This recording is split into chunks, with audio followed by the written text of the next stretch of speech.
on Rhodium Radio. The panties are popping, and it's non-stopping. Tony A. the Wizard. Yeah, Dr. Dre is in full effect, and I gotta tell y'all a little something. Eazy-E is down with us. MC Ring, you know he's down with us. DJ Yella is down with us. Arabian Prince, you know he's down with us. Tony A. the Wizard is down with us. JJ Fag is down with us. Timmy T, you know he's down with us. DJ Pooh, boy, he's down with us. Toddy P and Spade, they're down with us. My boy Ice Cube, you know he's down with us. I like to mention, so pay attention to where I'm from. Compton, but the tapes are from the Roadium. My name is Dre, listen while I play. And by the way, I'm also down with NWA. Yo, Steve at the Roadium is down with us. Slanging funky tapes, it is a must. We're number one. Tony A. Tony A. When you're ready, go. Welcome back, everybody, to Rhodium Radio, episode 61. And before I introduced my next two guests, let me go ahead and give it a couple of announcements. And I'm going to give a big shout out to Gotham City Comics and Collectibles from Mesa, Arizona, for blessing me with this dope shirt. And they actually gave me a Bruce Lee toy that I have on my table. I love toys, so if you got anything cool and dope, I'll put it on my table. Hit me up at rhodiumradio@gmail.com, and we'll give you an address on where you want to send whatever. Then let me also give a shout out to OG Big Wicked, Real Ones Apparel, for blessing me with this hat. Much love, much respect to you for hooking me up with some dope gear. Other than that, the Chicano rap documentary donations, you can go to my bio on Instagram or my bio on Facebook or on the description of this YouTube channel. And you can go there and donate and be a part of something that I believe is going to be historical. Other than that, the CDs, people have been hitting me up. When are you going to press up the CDs? Well, I got 9 different CDs coming out. Okay, sometime next week, you guys should be able to place your orders. And the shirt store on my website, DOCUMIXERY.com, will eventually be up very, very soon. Since this whole pandemic thing hit, they had to shut down. Now they're back up, so we're going to get the shirt store going again. Other than that, we are on all major media platforms. If you want to watch the DOCUMIXERY, go to DOCUMIXERY.com. You can use the promo code TRMD20 and you can get 20% off. TRMD20. Last thing is, and I always like to remind you, because I always get inbox from people on Facebook on how do I subscribe to your channel. It's very, very simple. Just hit the word subscribe and then hit the notification bell button right after. Subscribe, bell button, but you have to have an account. Okay, and it's that simple. When you hit the bell button, whenever we go live or whenever we upload future content, you will be the first to be notified. But that's enough talking. Let's jump right into the interview. Without further ado, please allow me to introduce Bella. How you doing? Good. How you doing? You good? B-Mob. Yeah? Yeah. How was the drive over here? It was cool. My stomach was hurting though. Kind of felt like Why is that? Nauseous. I get quite sick. Really? Yeah. Okay. And obviously you didn't drive over here, right? Nah. Do you drive? No. No? Sometimes, but not really. Sometimes? Okay, well, every once in a while, you just got to take off on your own. Right?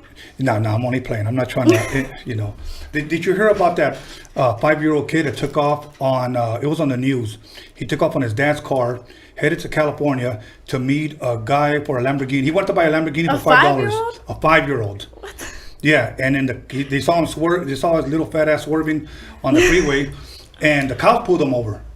And they brought him home, and he showed him on the internet. I guess he was going to go visit a guy that had a Lamborghini. He wanted to buy it for $5. Oh my God. But he only had $2 on him. Okay? So that guy found out about it, and he drove to go see him like 2 hours away to give him a ride in the Lamborghini. So I'm not trying to influence you. Okay? But other than that, how's the weekend been going for you? Good. I just got done with the video shoot with Young Uno. Okay. That's gonna be coming out soon. You guys stay tuned. Okay. It was good. I got to see some family from Arizona. They came down. We're just spitting some rhymes, chilling, kicking it. Yeah, it was a good weekend. Chilled with That'll family work. too. Okay. Well, before we get into the music side of yourself, have you seen anything good lately on TV? Any good movies? You a Netflix person? You know what? I'm a Netflix person, but I did see the new movie Hustlers. Hustlers. How was that? It was good. It was inappropriate, but it was good. You want to fill us in? Like, what's it about? It's about, if I don't forget, J-Lo, and it has all these like females in it, and they're basically strippers trying to make life, you know, get money, do their thing. Right. Okay. You know, well, that's what most people do today. Whenever they don't want to work. So, fuck it, I might as well just strip. Believe me, I know a lot of them. They're probably watching right now, anyways. So they probably got to go to work soon. So make sure you guys stay tuned in, Rhodium Radio. But so now, I like watching a lot of stuff. Now, I always bring it up because I know a lot of people have seen it. Do you like Tiger King? Did you watch that? To be honest, no. Okay. All I know is, what is it? Carol Baskin. Carol Baskin, exactly. I'm gonna have Carol Baskin here next week. I'm just playing. But what else? What else that I watched recently? I was good. Like to me, I know this may be too old for you, but I like watching a lot of '80s movies. Definitely. Let me ask you: do you ever see Stranger Things? The new, The Netflix. like the new stuff. Yeah. Yeah, I have. Yeah. Are you a fan of that? It's whatever. I'll watch it. I get stuck on watching shows, so it's something to watch. They need to hurry up and come out with the next season. Okay. The reason why I bring that up because that is a good picture, if you ask me, of what the '80s were like. You know. Yeah. They dressed like that, huh? Yeah. It took place in the '80s. For me, I liked life without social media. There's a quote that says, "Thank God that I had a childhood before technology took over." Definitely. And Yeah. I was born now in this era, and it's different. Like, I don't know. I feel like I like it way back then. Like, I wish we had no phones, no technology, no nothing, you know? It does come in handy with music and shit, but Right. we don't need it. Changes us. See, when I saw that the Stranger Things, they're in the malls and guys are all nervous because back then you literally had to approach a girl. You know, now it's just like, "What's up, bitch? Send me a pic." Yeah. Right. That's pretty much it. You know, and back then you had to like, hi, all nervous and shit, mouth all dry. But it comes out how they feel, not like, "What's up, bitch?" You know? Exactly. Because anybody can have balls. It's like, that's why I say it's definitely changed people. And have you seen also too how they're being very racist with Mexicans and videotaping shit with the Letero man? Yeah. It's like, for what? For views? You want views? You For know? views and likes. That's It's pretty sad. much. That's where we're at with this technology. You know, but oh well. Now, where originally did you grow up at? I grew up in the SGV Okay. my whole life. And obviously you're still there then. Yeah, still. And you went to schools throughout there. Definitely. Play any sports? Yes, I played I honestly, when I was young, I played all different types of sports. I was very active, but the main one that I love is softball, and I kind of regret leaving softball, but I'm focused on the music. Were you any good at softball? Hell yeah. Really? Yeah. I'm not all cocky and nothing. Oh, that's cool. That's cool. Any other sport? Just pretty much just that? I like basketball, but I just hate running. You just hate running. Yeah. To the half the court, the other half court. Okay. Now, playing softball, what made you stop? After my grandpa died, I kind of just lost like a connection or towards anything. I just kind of drifted away. That's also what started my music. I just started writing down how I felt about things, and I was like, oh shit, I could rhyme, you know? Okay. Okay. So- And brothers and sisters?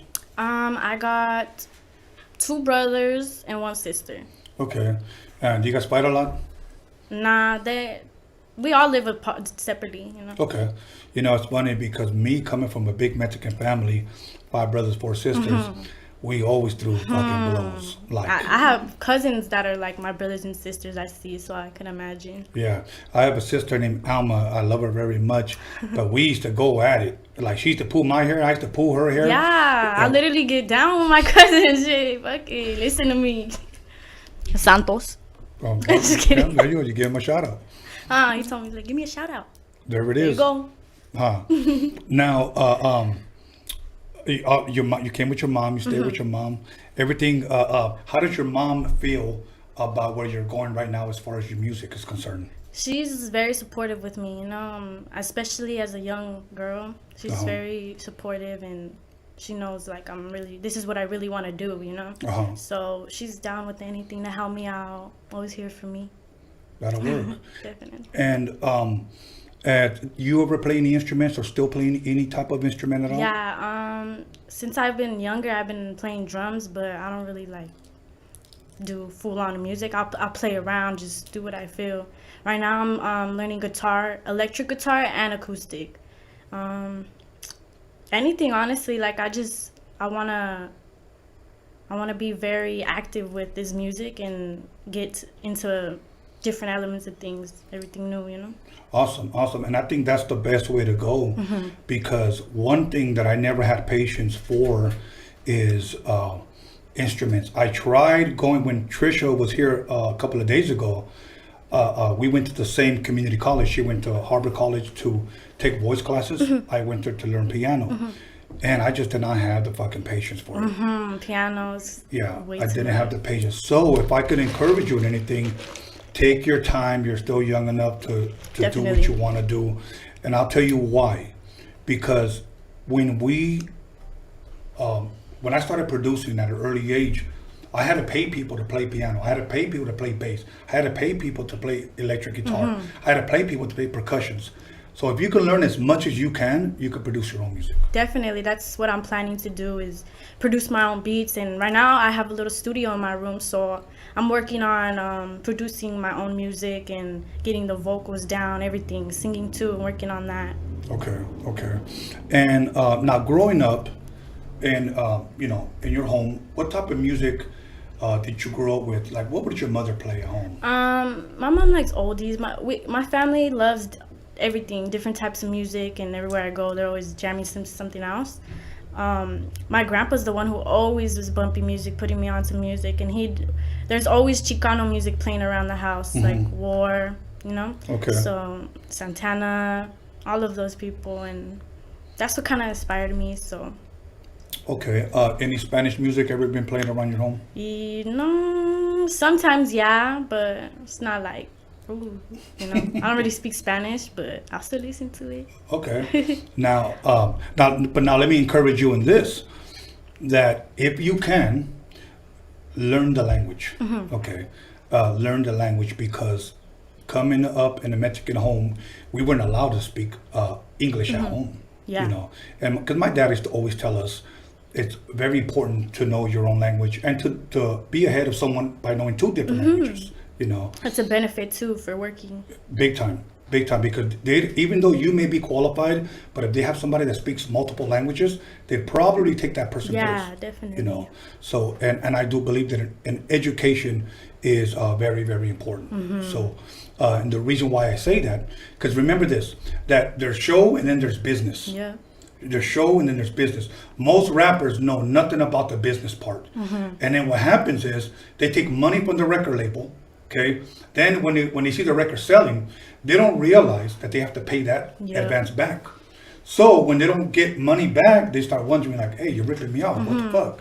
And that's how, if you will, fights start amongst labels. And a lot of these Chicano rappers today, sad to say, have come here by their own admission and have said, my label ripped me off. And I know the guy who was their label, and I know he didn't. This individual just didn't know the business side of it. Definitely. So you have to be educated, at least educate yourself on the music side. Yeah, definitely. The business side of the music. So now, other than that, at what point in time, or before we get to that question, is who would you say inspired you to start rapping, or who did you listen to that you liked that you gravitated to and you said, you know what, I like that shit. Like, who did you listen to as a youngster? You know what? I really listened to Foxy Brown a lot. Okay. But what inspired me is honestly like all female, no matter if it's a rapper, singer, they inspire me to create, you know, something that not all females get to have in this music industry. It's very different for a female and a male in this music industry, and you get fucked over a lot, you know? So Very true. and it inspired me with the women empowerment, especially Queen Latifah, mostly Queen Latifah. She always kind of brought to me like, we all need to stick together. We need to have that empowerment over men, you know? Right. Hey, I'm all for it, you know. Definitely. Now let me say this. Growing up in the 80s, of course, hip hop was predominantly male. And of course, eventually in the 80s as well, women started trickling in, again, like the Latifahs, the Salt and Peppers, you know, Sweet Tea, etc. And I liked all of them. You know, they were all predominantly East Coast, okay? But Queen Latifah was the one that stood out to me the most. Definitely. You know, and I had opportunities to meet her back then, but I thought she was really, really dope. I liked her messages, I liked her style, I liked her music. That's what it was. It was her messages to people and the empowerment, you know? Seeing a strong woman like that, like, they're like, damn, I want to fuck with her. You know, like, nobody could bring her down, and that's my set for what I'm going for, you know? Awesome. And it is true what you said earlier, that there's a lot of females in this business that do get fucked over. And it's true. Many times it's because they depend on someone like, okay, I can rap, but I'm dependent on you to help me. Definitely. No. I encourage you to learn the business for yourself, you know, and don't ever let anyone, if you will, steer you in the wrong direction, you know. Even now, I'm very like stuck onto doing my own thing, and no, I want to do this. I don't trust that with that, you know. Right. And yeah. Awesome. You know, and again, back then it was funny because today, now speaking of women as far as in the industry, back then, and I'm going to challenge all my old school heads that are watching this. Today, there's a lot of women DJs. Okay? A lot of them, Even youngsters. Yes. And which is dope. I'm all for it. Back then, in the 80s, that we knew of, there was only one. There was only one. And her name was Spinnerella. I've heard of her before. She was the DJ for Salt and Pepper. And that's all we heard. Now today, because of technology, things have been made a lot easier where women can now step in the limelight and show off their skills. Now, here on Rhodium Radio, when I say we, speaking about my team, I want to shed light on females. I will most likely, especially Mexican and Chicano females. There's most definitely, it's not enough out there, you know. Most definitely. That's what a message too I want to get out there is. I want to start making Chicano rappers like comfortable and putting them out there, you know, creating ciphers or getting us together and, you know, making the us unity. big. Yeah. Absolutely, and I'm all for that. I've had guy rappers that literally hit me up, and I won't say their name because I don't want to embarrass them, but I know they're watching. And they said, "Why are you having them two?" Almost like they felt entitled to be here before you guys because they were male, you know. And my thing is this: I will always be more lenient towards women because throughout my career, I've seen women get the bad end of the stick, and males always, if you will, climb above them, you know. And males always said, you know, if you want to come in, you got to go through me, type of deal. Yeah. You know, and I never liked that. So if I can somehow help you or give you exposure or point you in the right direction through this podcast, then I'm all for it. You know, I'm all for it. So now growing up, other than these women, what other male rappers do you like? I really fuck with Tupac. Okay. He's very raw with it. Like, he just says what he feels. He, as a male, he inspires me a lot with beats, with what he says and his message to people. Like, he don't give a fuck, you know? So I keep that side of me. Like, I'm smart. I'm going to be doing this. I got that women empowerment and the side that I don't give a fuck. Like, you don't fuck with me, you know? Right. Okay. You know, and I'm glad that I got a chance to talk to you before this interview, and I saw a humble side of you, but I also see a side that's not going to allow anyone to take advantage of. Definitely. And there has to be a balance of that, and that's a good thing.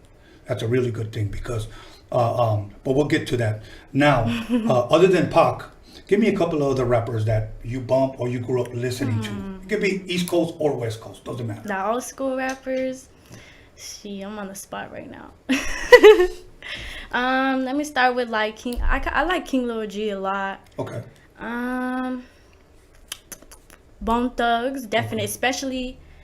What's that one? Fuck. That one. Why can't I think? The chilling on the park on a Sunday afternoon. So it's like. Are you talking about Lighter Shade of There Brown? we go. Why can't I think? Definitely too, because there was a female rapper in it. So.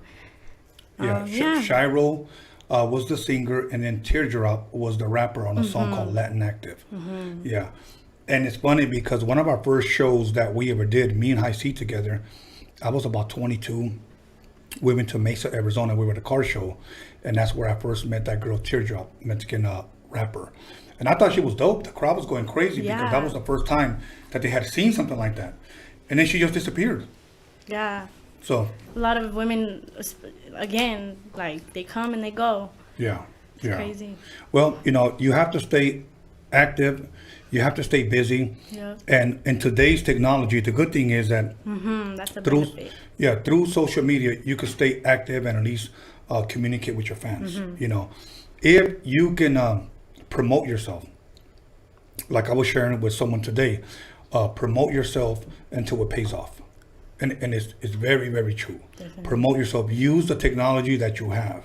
Because if you don't use, somebody else is going to do it. And somebody else will just put up a video of fucking twerking and they'll get 100,000 views. Right? Or saying, catch me outside. There you go. There you go. Now, let me ask you this. Have you heard her raps? Don't get me started, bro. No, go ahead. This bitch. This bitch. Nah, she ain't about it. Period. That's all I got to say. Okay. Now, what do you think happened? Like, other than just saying "cash me outside," why do you think she just blew up? Off? Yeah. Just because I think because she was on Dr. Phil, so it's I really don't think she deserves it because one, she disrespects her mom, Yeah. What is so famous makes her famous about that? Yeah. Here's an artist that not only disrespected her elders, but her mom and disrespects people. And Atlantic Records gives her $1 million. Yeah. And for no bars. Yeah. And here's the sad part, that you've had rappers rapping pretty much their entire career, never had a record deal. Here she comes out and says, "Catch me outside," and somebody in Hollywood says, "We got to get her." Like, I don't get that. I wonder if she even writes her own shit. Who knows? And I don't really care. Now, let me ask you this: since you're a little bit on the younger side, are you a Tekashi 6ix9ine fan? Fuck no. Okay, now, have you ever listened to his music? Yeah, I really used to bump him with that song Nikki. Okay. Got that wit, got that. Okay.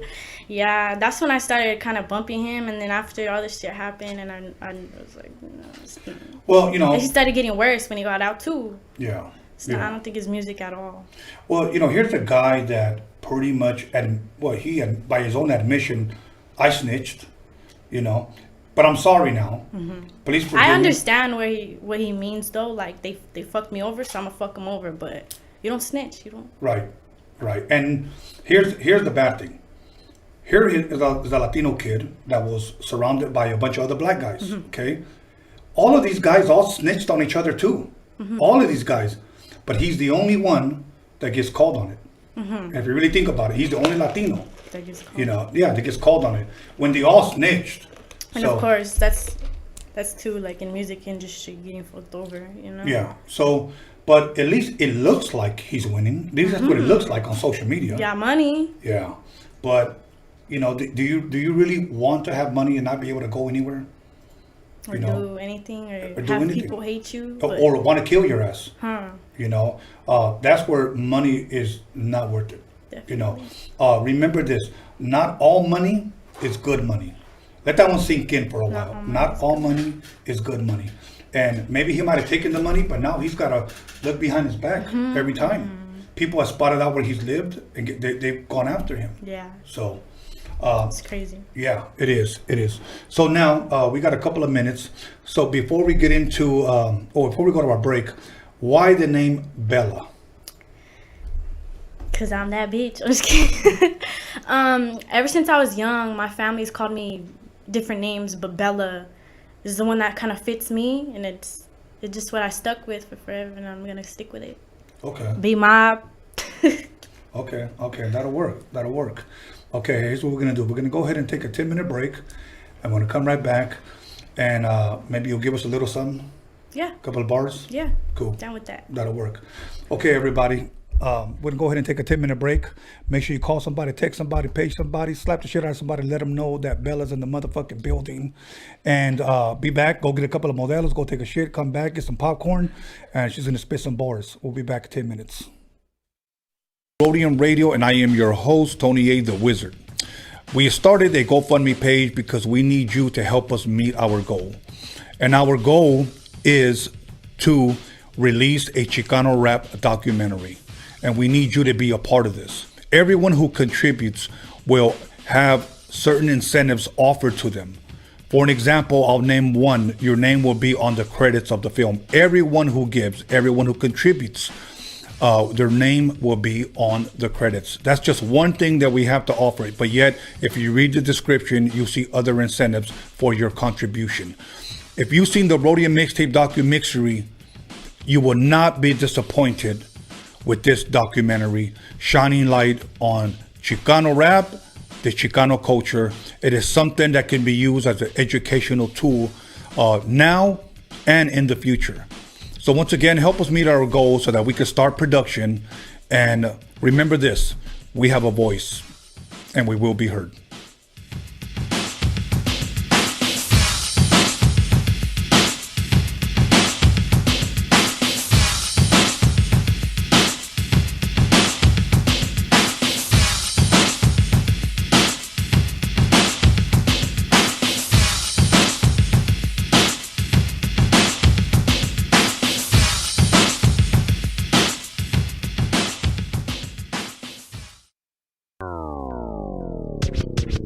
What it do, it's Mr. Little One chilling on Rhodium Radio with the one and only Tony A. and John motherfucking Elkins, boy. Hey, what up? It's your boy Mr. Shadow. You're watching Roadium Radio with my homeboy Tony A. the Wizard. You know what time it is. Yeah, what up? This is Mr. Night Owl, and you're listening to Roadium Radio with the legendary Tony A. the motherfucking Wizard.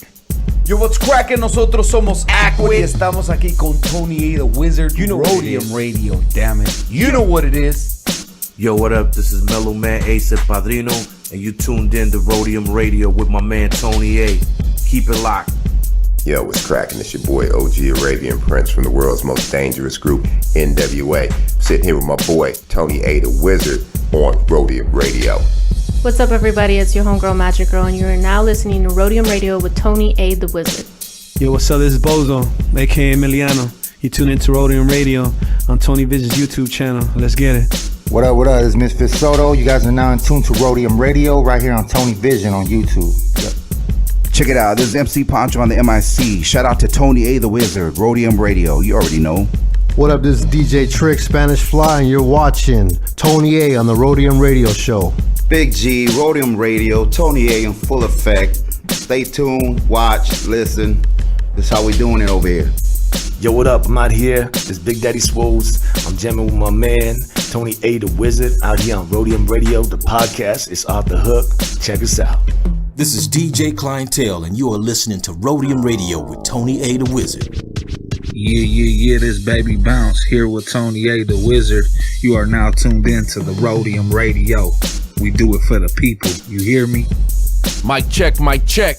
Ernie G from Proper Dos, and I'm listening to Tony A. the motherfucking Wizard on Roadium Radio.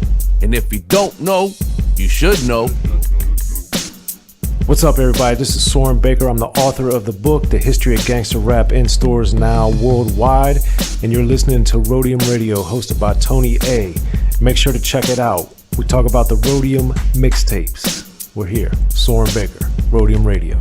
Y'all, this is Rudy Gregg, and I'm chilling with Tony the Wizard on Rhodium Radio. Hey, this is Swifty Blue. I'm right here at Rhodium Radio with Tony A the Wizard. Stay tuned. It's the KAS here live on Rhodium Radio with the one and only Tony A the Wizard.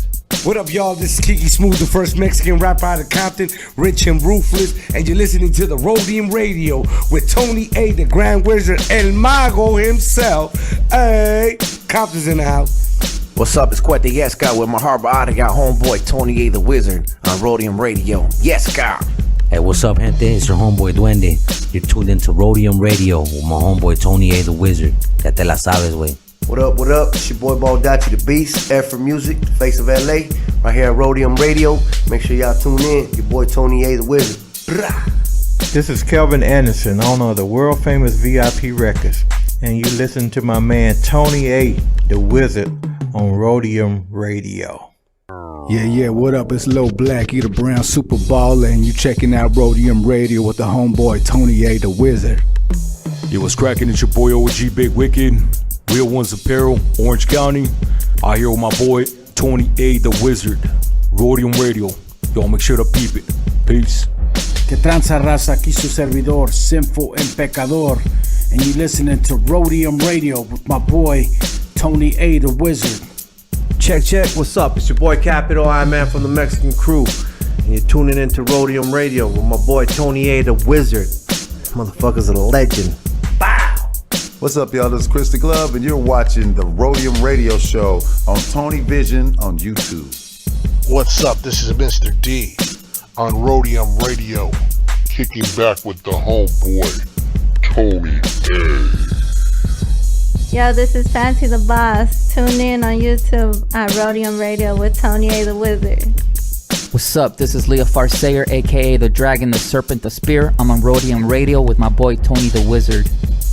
Hey man, Nick V and Eric V, the Baker Boys in the house, hanging out with Rhodium Radio and the one and only Tony the Wizard. Tony the Wizard, aka Kylo Ren, right here on YouTube, Sundays and Wednesdays. Tony Vision, subscribe Tony now. Vision, yeah. Boys, big baby. What's good with it? This is old creep, aka Jay Stompanato. I'm putting it down for Orange County on the Rhodium Radio Show by West Coast legend DJ Tony A. We up and out this bitch. What's up with it, dog? It's West Coast Gilly on Rhodium Radio with the legend Tony A the Wizard on Tony Vision. You know what it is, West Coast to the fullest, believe that. What's up, everybody? This is Stefan Orior listening to Rhodium Radio with Tony A the Wizard. Yo, what up? It's your boy Doughboy Tony. You're tuned into Rhodium Radio with West Coast legend Tony A the Wizard. What up? It's your boy Lottie the G, straight out of Santa Ana, CA, and we're right here live in the mix with the West Coast legend Tony A the Wizard on Rhodium Radio, Tony Vision on YouTube.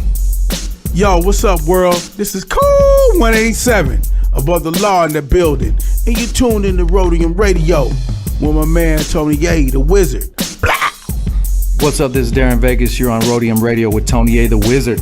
Real West Coast hip hop history right here. Yo, what up? Sleepy Malo in the house, here at the Rhodium Radio with my boy Tony A the Wizard, giving us our voice back. One of the realest motherfuckers I know. What's up, homie? Show me Frankie Quinones, aka Creeper from Cholo Fi, and you're listening to Tony A the Wizard on Rhodium Radio. That's what's up right there. Hey, yo, what's up, man? It's Cujo the Savage. I'm right here with Tony A the Wizard, Rhodium Radio. Everybody stay tuned, man. It's a motherfucking hit. Yo, shout out to Rhodium Radio, Tony A the Wizard, your boy Pablo Nunez right here in the studio. Be about it, people. ¿Qué onda, muchacho? Ahí viene este miro. Kimo the Blaxican and Negrito de los Angelitos, and you're checking out that Rhodium Radio with Tony A the Wizard. Yo, raza, this is Wicked from the Brown Side here on Rhodium Radio with Tony A the Wizard. You know. What up? It's your homeboy Infinite TGM, chilling with Tony A the Wizard on Rhodium Radio. Make sure you guys go check that out. What up, everybody? This is Wicked Baby Doll, and I'm chilling with Tony A at Rhodium Radio. Check it out. Make sure you subscribe on YouTube and follow him on Instagram. What's good? It's your boy Spanky Loco, and you tuning in to Rhodium Radio with that motherfucking legend, Mr. Tony A. You know what time it is, West. Hey, what up? This is Rebello the Dawn. And this is Dominator. And we came straight from the 805 ready to slap that motherfucking meat on your grill, bitch. Rhodium Radio, Central Coast Click. What up? What up with it? This your boy OG Magoo, Los Angeles airbrush artist. Big chillin' on site with the homie Tony the Wizard on Roadium Radio. All gas, no brakes. Let's get it. Man, you now listening to LA Icon, man. Right here live with Tony A, the motherfucking Wizard on Roadium Radio. What's up, what's up? This is Esadaz, the Spanish Fly, with that reintroduction right here on Rhodium Radio with my boy, the Wizard, Tony A. Yeah, what up? It's Spanish Fly MC, Big MOC, Mr. Most MC, on the Rhodium Radio Show, baby, with Tony A, the Grand Wizard. Let's go. Johnny D from Spanish Fly on Rhodium Radio. Your one and only Theo with the giant Cheeto. Hey, what's up, everyone? This is Trish Toledo, and I'm over here with Tony A, John motherfucking Elkins, and DG Media at Roadium Radio. Make sure you tune in every Wednesday and Sunday at 7 p.m. Hey, what's up, everybody? It's your girl Blanca. Bobby D presents Uncle Snoop's Army. Chilling right here at Roadium Radio with Tony A, the Wizard. Make sure you tune in Wednesdays and Sundays at 7 p.m. on YouTube. Yo, this is Daniel Jones, the D to the motherfucking G Media Clips. Here with your boy, Tony A the Wizard on the Roadium Radio Show. Check 1 2 1 2. This is Roger Live, and you are in tune to the sounds of Tony A the Wizard on Rhodium Radio, West Coast. Yo, what's up? This is John motherfucking Elkins, and you're tuned into Rhodium Radio with my homeboy DJ Tony A the Wizard.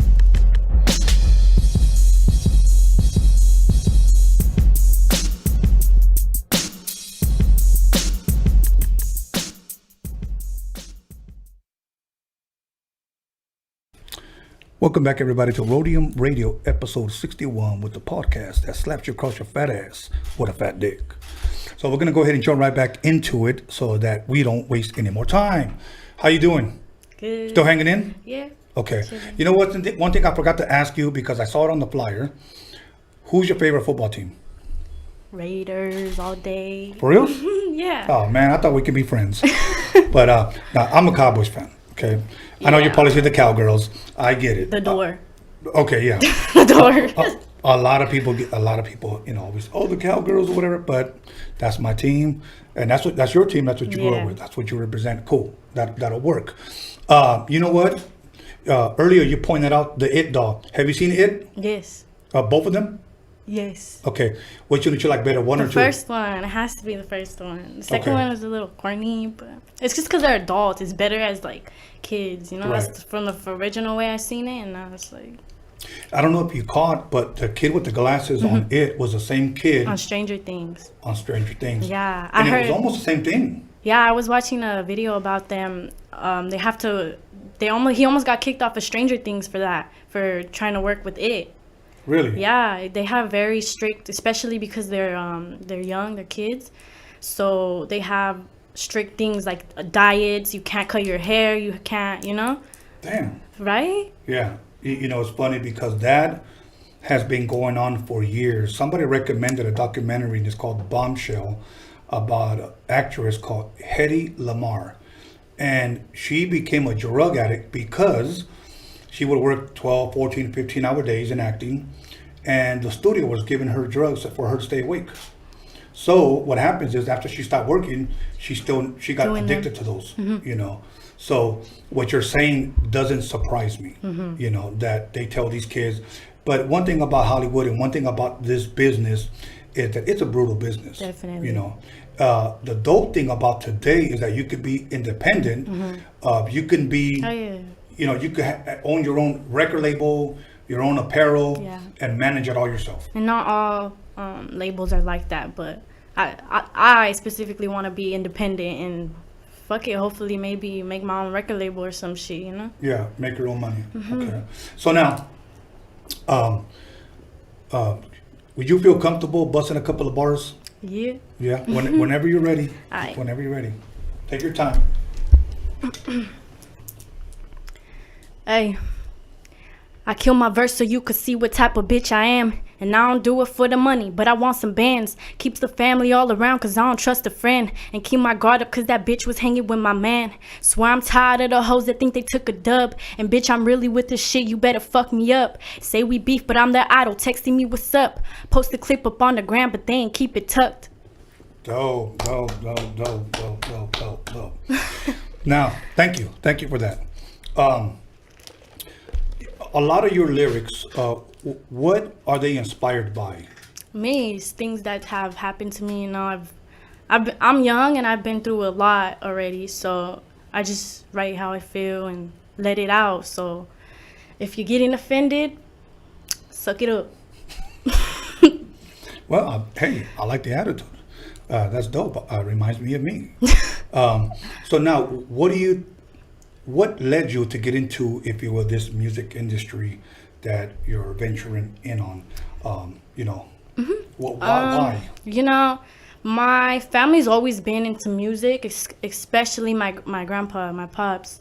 After he passed, I lost interest in everything, and music was a way for me to let it out. So I started writing. I started off just writing, not even no hip hop, nothing. I just started writing off how it felt. So it was like an outlet to me. And I started realizing, like, damn, I could fucking rhyme. Let's like do some shit with this, maybe, you know? And I started seeing other people, like how they work, how they move, and it inspired me to keep doing, you know? And like I said earlier before, women, I don't know why, something about like I need my right. And I feel like if I don't get my right, then it's not gonna be good for everyone. I can't have it my way, you know? But after my pops passed, yeah, that's definitely what inspired me, because he loved music. He's the one who put me onto all this music, everything, always bumping in my ear, always telling me, go play the drums, go play the guitar, like, let's do something. He used to be in a band with his brothers. Okay. So he played the congas, and I'd be jamming out on those with him and singing. So he really inspired me and was a big part of my life. Rest in peace. Okay. And what type of music did his band play? Chicano music, and they played. I think they made their own music. I'm not sure, but I know that for a fact that they would play other songs like War. Definitely Carlos Santana. Who else?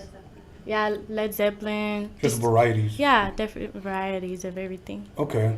And did you ever go up on stage or right there with the band? No, I wasn't even born, I think. Okay. So it was way back then when he was young. Okay. And but he was shared with you everything that he did. Definitely. Okay. There's not videos, but there's pictures of all his brothers. He had a lot of brothers and sisters, so they had like one playing the drums, one playing the guitar, him singing. He sing too. He would sing while playing the congas. Okay. Yeah. Now, when you started writing, did you know anyone at the time? When I say anyone, like as far as friends, that was rapping? No, even in my city, I didn't. I did know one person.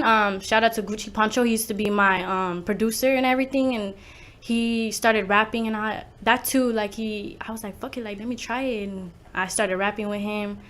My first song was with him. Yeah, I feel, I'm not conceited or nothing, but I feel like I really started a trend in my city, at least, to start rapping. I've noticed a lot of, especially females, you know. I noticed a lot of people rapping now, and it's like, copy my style. It's good. Fuck with the wave.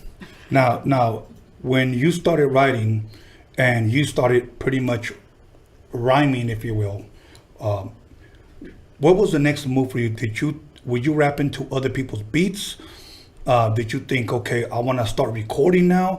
How did that work out? Like, where you started recording, who gave you the idea? Like, okay, I gotta find a producer, or were you just rapping off of instrumentals? Marcos. He produced his own music, and to me it was really good. Like, it sounded good. So I was like, I'll tell this fool I'll hit this fool up, and we're kind of close because he's my homegirl's sister's boyfriend or whatever. So he kind of was like, fuck it, like, do this. He's very, like, telling you, like, what to do, and kind of the vibe. So I was young, so I didn't really know what to do. I just started spitting how I felt, talking shit. So you approached him and said, hey, I rap? Like, let's do some shit. Let's work on some shit. Can you hop on a song with me? Was he surprised that you approached him, that you can rap? Yeah. And so he pretty much said, let me hear you spit. Yeah. Okay, so you did. And then his next move was... let's do it, yeah. Okay, wow. And so now you get on the mic, okay, and you start rapping to a beat. Did you know anything about bars? As far as 16 bars? No, I kind of was like not new to music, but I did know like notes and stuff, more of like singing and other stuff, and that wasn't including rap. Okay. So when he recorded you, did he tell you start right here, end right here? No, I decided how I wanted it. I decided how like I felt about it, and I was like, I'm gonna put this here, do this. But he was telling me like, oh, you should do this, because I'm horrible at ad libs. One thing you guys gotta know about me, I'm horrible at ad libs. Okay. So he'll tell me like, do this, like bleh, bleh, some shit. Well, you know what? Eventually it'll get better. Yeah, definitely. Eventually it'll get better, because at one point I was a horrible DJ, and then at another point in the late 80s, there was nobody, especially here in the Harbor area, and anybody listening, I challenge you. Nobody could fuck with me, period. Yeah, you know? So, all that hard work pays off. Yes, absolutely.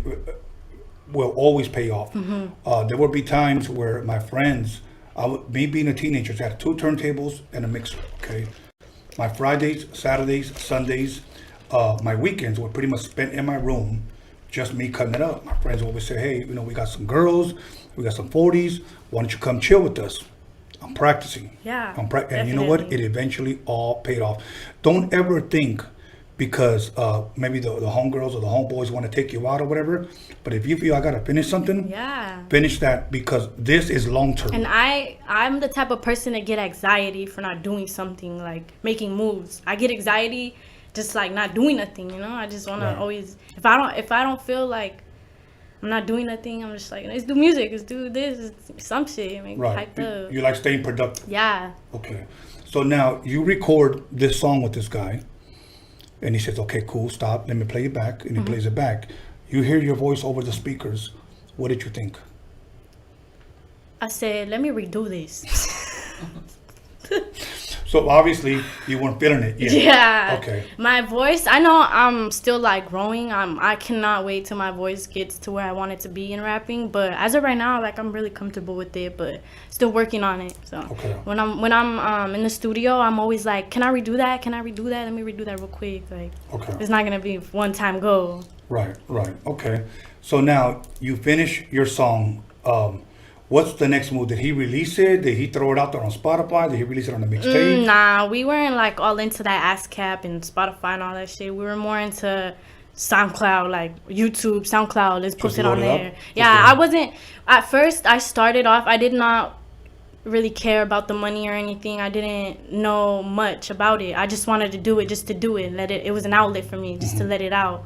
So we just posted it to whatever, and I was just telling all my homegirls, homies, like, hey, what's up, go look at that shit. Everybody's bumping it around me, and we just chilled with it. Right, okay. So your song's released, or a song you did with him, was it a song, a collab you did with him, or was it a song you did by yourself? Yeah, collab with him. Okay.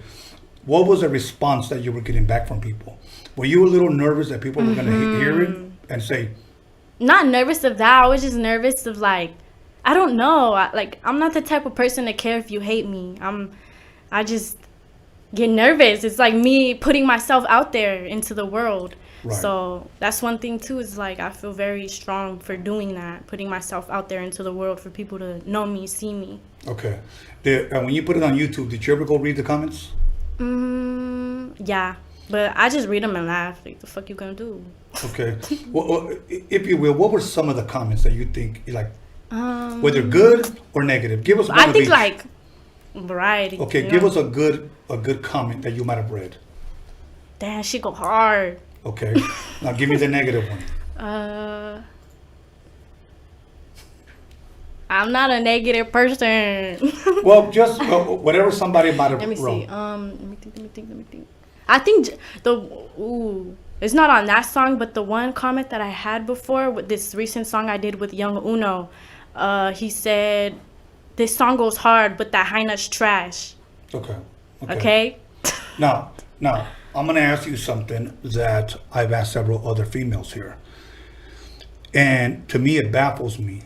But I need to ask you, do you have any guy haters? Yeah, definitely. Definitely, because I'm a woman. They just see you doing good and they don't want that to happen. Now, usually it's more of women hitting on women, men hitting on men. But it's odd when you see a guy hating on a girl. Yeah. Like it's I never understood bitch that. made. I don't like that. I really do not go for any of that. I've had several men hit me up like wanting an actual problem, wanting to hit me for whatever the fuck, you know? So Why do you think that is? If you can kind of guess. Because they mama raised a bitch. Hey, that's a good answer. Okay. Yeah, period. Because, look, I raised my boys to respect women. Definitely. Now, when they reach the age of accountability, then it's up to them on how they're going to treat a woman. Now, what I'm about to tell you is what I always told my daughters. And I love and I spoil my daughters. And I treat my daughters like queens. And I speak life into them. Because, let me tell you why. I want them to one day to find a man that's going to treat them the way their father treated them. Definitely. So, I have the utmost respect for women. You know, I don't ever want to. If I have a disagreement with a woman, I'd rather just walk away and just leave it like that instead of just sitting there and fucking arguing with her and then spread bullshit about her. Definitely. You know? I'd rather just leave it alone. But it baffles me when girls tell me, "Yeah, the dudes are hating on me." You know, I've asked Trish Toledo this. I've asked Magic Girl this. I've asked Wicked Baby Doll this. And they've all had guy haters. Yeah, definitely. There's always going to be some type of hater, this guy or girl. What about girls? Yeah, I get a lot of girls, mostly like people that I knew. They just hate on me. So. For what reason? Why do you think, if you had to guess? I think it's because not my ego, but it's like, I don't care if you're with or against me. I'm going to still keep striving. I'm still going to keep going, you know? So I think they see that in me. They see potential in me, and they're like, fuck this bitch. I don't know. Yeah. I'm not a hater, so. You know, now, let me say this. I read a quote a long time ago, and it went like this. It isn't that they don't like it, that they don't like what you're doing. They just don't like that it's you doing it. Yeah. And I think that's what it is. Yeah, my potential in it and shit. Yeah, you know, a lot of times they don't want to see you win. They don't want to see you succeed. They may tell you that to your face. Because they got nothing to do. Pretty much. But let me say this. I want to see you continue to win and just let all that negativity just, you know, fall off. Yeah, pretty much. You do you, and if they want to be a part of it, cool. They want to be your fans, cool. They want to support, cool. But don't ever beg anyone to support you. Definitely. Okay. I'm the type of person, it's like, I don't care if you're famous. I don't care if you got money. Get the fuck out of my way. I don't care, you know? I don't need shit from you. Okay. Now let me say this. Now, recently, yesterday, if I'm correct, you just filmed a video, right? Yeah, with Young Uno. Tell us a little bit about that. I also did just drop a song today with Impact, the illest. It's called All Shit. It's in his bio and shit. But the video shoot, it was cool yesterday. It was my first video shoot, so I was a little nervous, but I was like having fun with it. My cousins that came down from Arizona got to be in it.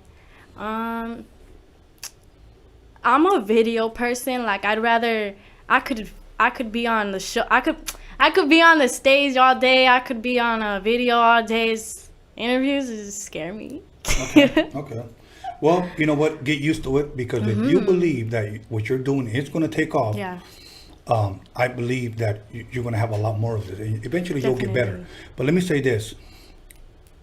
I guess it was a rap on your I almost said MySpace. Instagram? On your fucking, Instagram.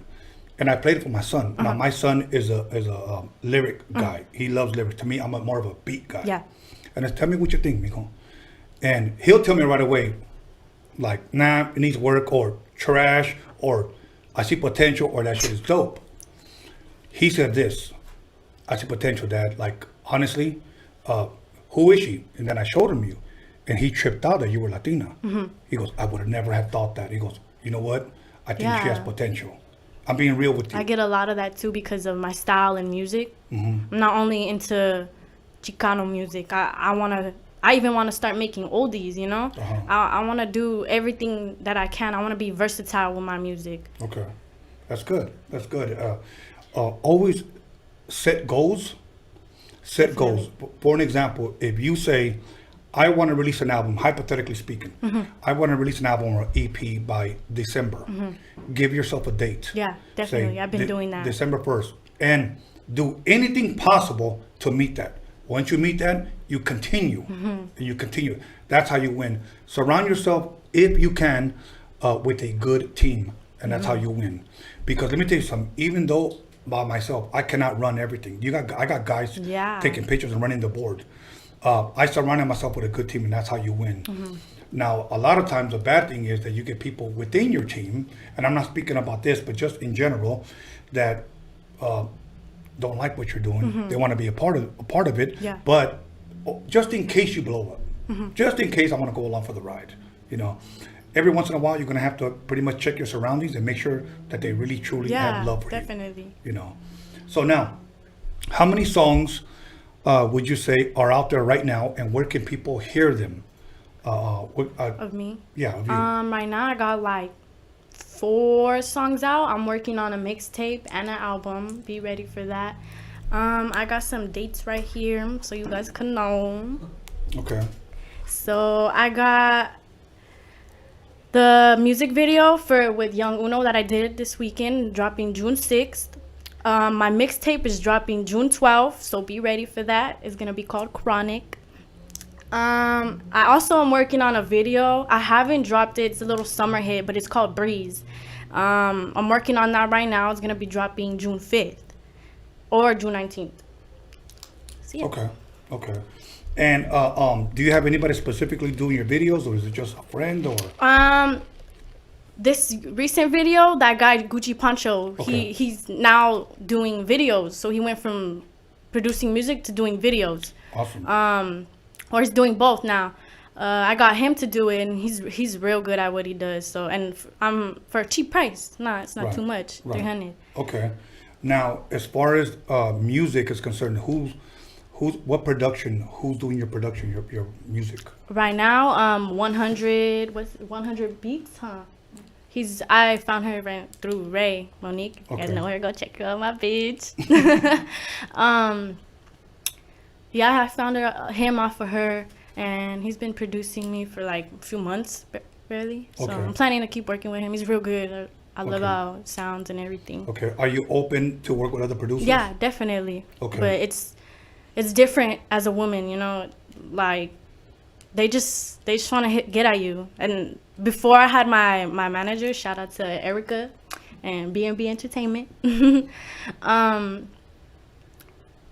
Before that, I would start going to studios on my own, or like bring my friend with me, and they tried gating at me. They tried like some grimy shit, trying to pay me for something that like more than what it was. Right. Some grimy shit. So. Okay. In other words, something that wasn't even music related, Yeah. pretty much. They were okay. Definitely. I get it, but you know what? The sad part is it motivates me, to be honest, to like do my own. That's why I want to produce my own music. I want to make my own music, you know. Okay, and that's a really good thing. But since the beginning of time of music, women have had to put up with that type of shit. Yeah, definitely. You know? And So- like I said, they still get fucked over to this day. Yeah, and I'm glad that you see it and you're smart enough, and you do have a manager that can lead and guide you in the right direction. And especially she's a female. That's what I'm thankful about too. She Okay. understands how it is. If you had a wish list of people that you could do collabs with, for an example, rappers, give me maybe the first 3 people that come to your mind that you said, I wouldn't mind doing a song with this person, this person, and this person. Nicki, Remy Ma, and Queen, but I don't think she's even doing anything. Queen Latifah, huh? But I'm sure she can still rap. Shit, hop on a track with me. Yeah, definitely. I'm not even going towards like nothing against men. I'm not even going towards like men rappers I'm trying to do anything with, but I just like love that female empowerment. Okay, that's good. Now let me ask you this: does anybody write for you? What do you mean, my music? Yeah. No. Okay, I have to ask that because today there's people like Drake, you know, that have ghostwriters, that they have people write for them and they never give them the credit or never pay them. So you pretty much write your own stuff. Yeah. Okay. Since day one. Now, has anybody ever asked you write something for me? Yeah. I'm not gonna say who. No, but do you? No. Okay. I have like shot him. I knew it wasn't even gonna happen, but I was like, "Come to the studio. I'm coming tomorrow." He's like, "Let me hop on." I was like, "All right, write something." He's like, "Do it for me" or some shit like that. And I was like, How you gonna rap?" And he's like, "How the fuck do I even rap?" I was like, "I'm not gonna do it." Any with this. Okay. All right. He's probably laughing right now, like, "Fuck you." Well, we won't say his name, but you can give me his initials during the break. But all good. Now, so this will be your first June 6th, you said? Yeah. Okay, your first video release, right? Mhm. And what's the name of this song once again? With It. With It. It's on YouTube. Young Uno, With It, featuring me. Wow, Okay. featuring each other, actually. Okay, and what is that song about? It is about, to be honest with you, that day I just felt very mad at some shit. So it's just about, I'm a with it ass bitch. Like, that's the lyrics. I'm a with it ass bitch, and I don't need to keep a crew. I don't need nobody behind me. I don't need nobody in front of me. Like, I'm the leader. I'm a with it ass bitch. Okay, that'll work. What you laughing at? Now you say you like Foxy Brown. Do you like Little Kim? Yeah. Little Kim is dope, huh? Trina. Okay, that'll work. I'm the baddest bitch. Now, we've come close to going to break. Now, any shout outs or anything that I failed to ask you or anything you want to mention? No shout outs, but just know that this is Bella and I'm coming for all these rappers.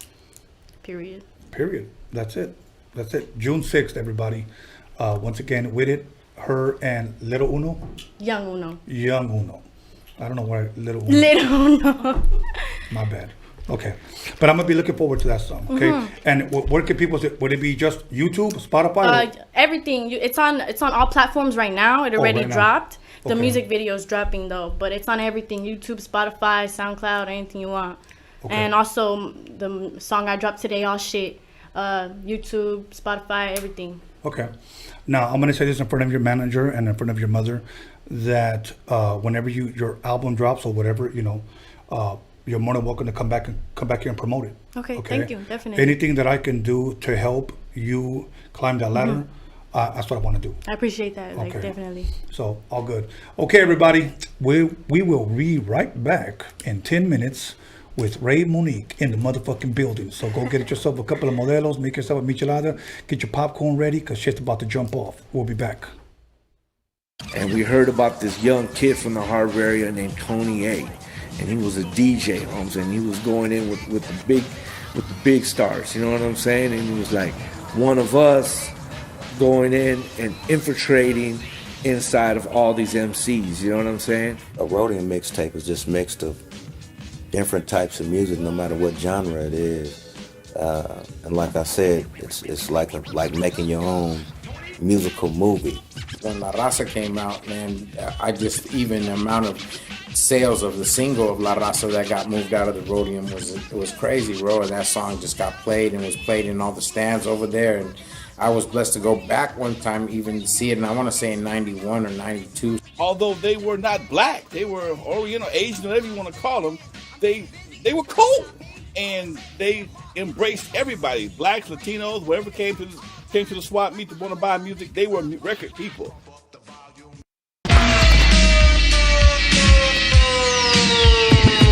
Ice Cube getting dumb at the Roadium with the funky drum, and you know my man Steve can get some. With a fool like Tony A when he plays stupid dope shit by WA. You wanna spray? Dumb motherfuckers, no doubt. And sucker DJ, get the fuck out. Tony A. What did you say your name? What did you say? Tony A. I have won 1 million battles. Lights, cameras, action, sound. Give me that mic, I'm about to go down. Thinking of a master plan.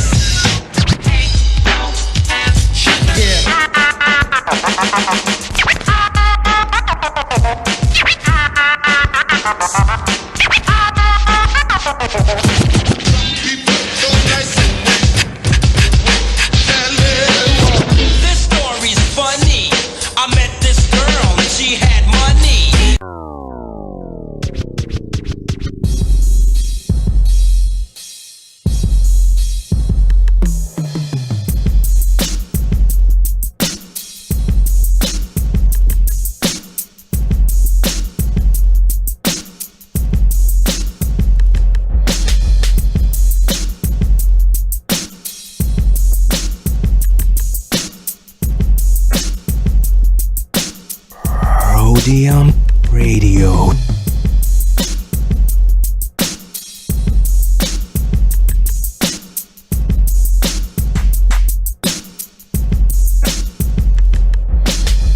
You'll call somebody, text somebody, slap the shit out of somebody. Let them know that Rhodium Radio is live up in this biatch.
tear shit up. Hey, yo, D, you got a level? D,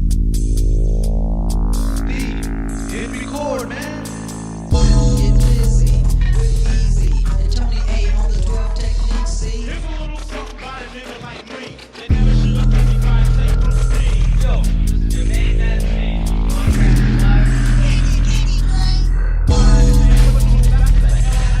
You don't like Tony A, I'm rocking shit out of the Rhodium.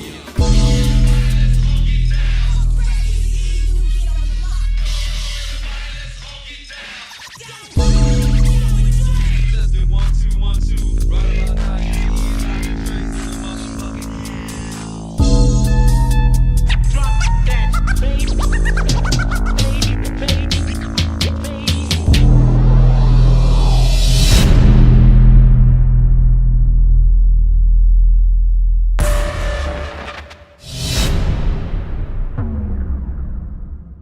Hey, Tony. Drop that. What, bass? I bet. My name is the Croft, the C-R-A-W-F-O-R-D, the poet high C. Tony A, the wizard, just as cool as a blizzard. Sticking out his tongue, stabbing pussy like a lizard. Oops, I'm sorry, homie, I didn't mean to say that. Steve is in the house, come on, won't you play that funky dope beat? You know you gotta throw me some Stanley's ass Croft, coming straight from the Rhodium. You are now about to witness Tony A. Get funky. Tell them where you from. You don't think how I'm living? Well, fuck you. Who's on a Saturday night in LA? Yo, feeling kinda funky. Stop what you're doing, cause I'm about to ruin the image and the style that you used to. What the hell are you looking for? Can a young man make money anymore? Where my tunes are like freaking on the floor? Or is it my job to make sure I'm poor? Destruction, disorder, will nourish, not justify. Those that live at the FBI, look at mama's baby. A Rhodium mixtape to me was something that was made just for the Rhodium. You wouldn't hear it anywhere else.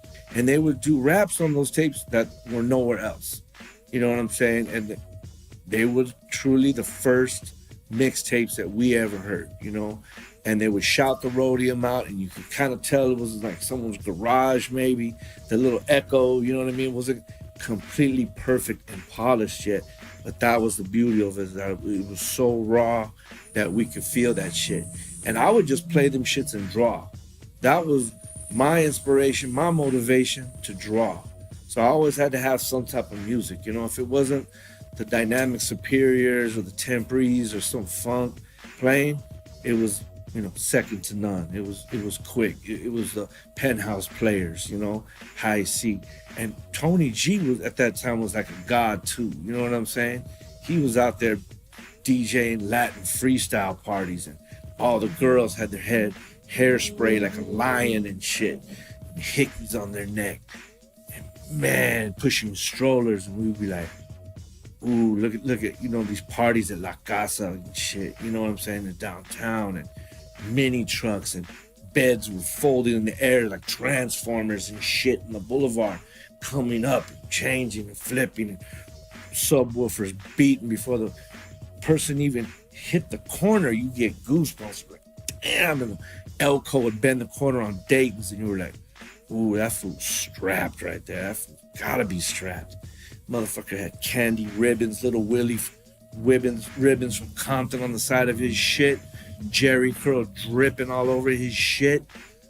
Bent over to the side, bumping that fucking Rhodium shit. And he had a tape that only came from right there. And if you didn't know about that place, or you didn't live in that area, you didn't have that shit. So that's kind of one up that the Harbor area had on a lot of other people. Welcome back, everybody, to Rhodium Radio episode 61 with the podcast that slaps you across your fat ass with a fat dick. So once again, we know what, we're not going to waste any time. So without further ado, please allow me to introduce Rae Monique. What's up? How's it going? Oh man, I'm loving it. I'm loving life. You know what? I always tell people I'm not one of those guys that you ever find sad, depressed, or down. I'm always like an up guy. Yeah. So now I saw your dad hook you up with a nice little drink. Yeah. You want to tell us what you're drinking? Incredible Hulk. For those that don't know, it's Hennessy and Hypnotic. Damn. Yeah. So you're ready to spit? Yeah. Now let me ask you guys, where did you guys drive from? Pomona. How was the drive? It was pretty smooth. It wasn't too much traffic. I think because kind of what's going on. Right. But I've kind of heard stories in and out, like traffic is crazy some days and Yeah. other times it's smooth. But yeah, it was pretty good. Okay, now, since this whole pandemic took off, what is one thing that you miss doing that you can't do now? Honestly, going to concerts. Okay. I love concerts. Like, I've been to a lot growing up. My mom, my dad always took me to them because I'm in love with music. But yeah, I would have to say concerts. Really? Yeah. Awesome. And I feel like, you know, going to a movie every now and then. Okay. Yeah. Now, when you say concerts, just not hip hop, right? No, all kinds, like R&B, oldies, everything, anything you can think of. Okay. Yeah. Now, as far as rap is concerned, who is one of your favorite performances? Performances. I seen it was How the West Was Won. Okay. Yeah, so that was a pretty good show. It was Dove Shack, it was Eastsiders, The Game, Ice Cube. Yeah, I had a pretty lot Was of that them. the one just last year? No, this was about a few years ago, actually. Yeah, probably like 3 or 4.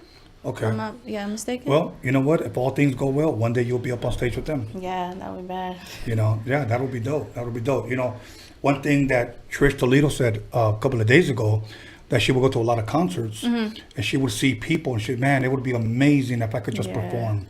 And she spoke it and it happened. You know, same thing. Just believe in yourself and pursue your dreams. And you know what? Don't ever shortchange your lyrics, your beats. Don't ever compromise. You know, if you're not feeling it, go with that vibe and say, you know what? Let's hold off. Let's get it right. You know. So now, anything good you watch on TV? Do you watch a lot of TV? Do you watch movies? Are you a night owl? I actually do watch a lot of TV, a lot of movies, and honestly, like me and my dad would stay watching movies. Movies that we just watched was Trading Places. Oh yeah. Yeah. And The Truman Show. Okay, The Truman Show. Trading Places, Eddie Murphy. Yeah, Eddie Murphy. Dan Aykroyd. What did you think? I love that movie. Honestly, my favorite part is when towards the end where he was like, you know, the two dukes, they were looking at him and he was like, oh yeah, you know, I won the bet, here's your $1. Yeah, that was crazy. That was pretty fucking scandalous, huh? Yeah, and it's crazy how you see like the stockbrokers and all that, like what's happening. I wonder if that's real, like if that's how they actually act. Right. Probably. Yeah. And one thing that we get to see is a picture of the Twin Towers when they were still there. Yeah. Now, did you see Coming to America? Did you ever see that? Yeah, I did. Did you ever see that part where those two guys, he gives them money? Yeah, the homeless? Yeah, the homeless guys. That's them. They end up coming up to the window? Yeah. Yeah. During that time in the 80s when that came out, everybody thought that was going to be the leading of part 2 to Trading Places. Oh, yeah? Yeah, a lot of people thought like, okay, this is going to be part 2. Like a sequel? Yes. Okay, but yeah. it never happened. Uh-huh. And then now we got like 30 years later, something like that, we have the sequel to Coming to America. Yeah, I heard part 2 is going to be coming out. Yeah. That's crazy. It's supposed to be when he's older. Yeah, but see, my thing is this, that if you didn't do it back then, don't do it now because you may screw it up. True, yeah. As long as they don't put Kevin Hart in it, I'll watch it. Are you a Kevin Hart fan? I like some of his stuff, I'm not going to lie. Okay. I feel like he's funny. Okay, name me the movie that you think he'll be remembered for. Kevin Hart? Yes. It's a few that I like, to be honest. I would say the one with The Rock I thought was pretty cool. Okay. I forgot the name of that. Okay. Yeah. I'd say that one. I just don't find that guy. No? But you know what? I'm not going to knock his hustle. As long as he wins, yeah, go for it. I just don't think that dude was funny. I like guys like Chris Tucker, what I think are fucking hilarious. Eddie Murphy, Bernie Mac. Yeah, exactly. I like those guys. You know who I think is funnier than Kevin Hart? What's that guy? Shoot. He did that movie. Damn, I forgot my mind went fucking blank. He used to host that. Dad, maybe you can help me on the Def Jam comedy show. Cedric? No. Steve Harvey? No. No. Anyway, I'm thinking of. Have you seen that duel that they did a long time ago? He come in Martin. He used to come on that show, Martin. Oh, Martin Lawrence. Martin Lawrence. Yeah. Yeah, Martin. Damn, yeah, that's him. Yeah. That dude is hilarious, man. Yeah, he is funny. I like that dude. But I think he just recently did Bad Boys with Will Smith or whatnot. Yeah, Bad Boys, the new one. Yeah. But Martin Lawrence, I think, is fucking hilarious. You prefer comedy movies over action movies over horror movies, or you like it all? I like it all, to be honest. And the thing about it is, like, scary movies, I love scary movies, Hell but yeah. I don't get scared.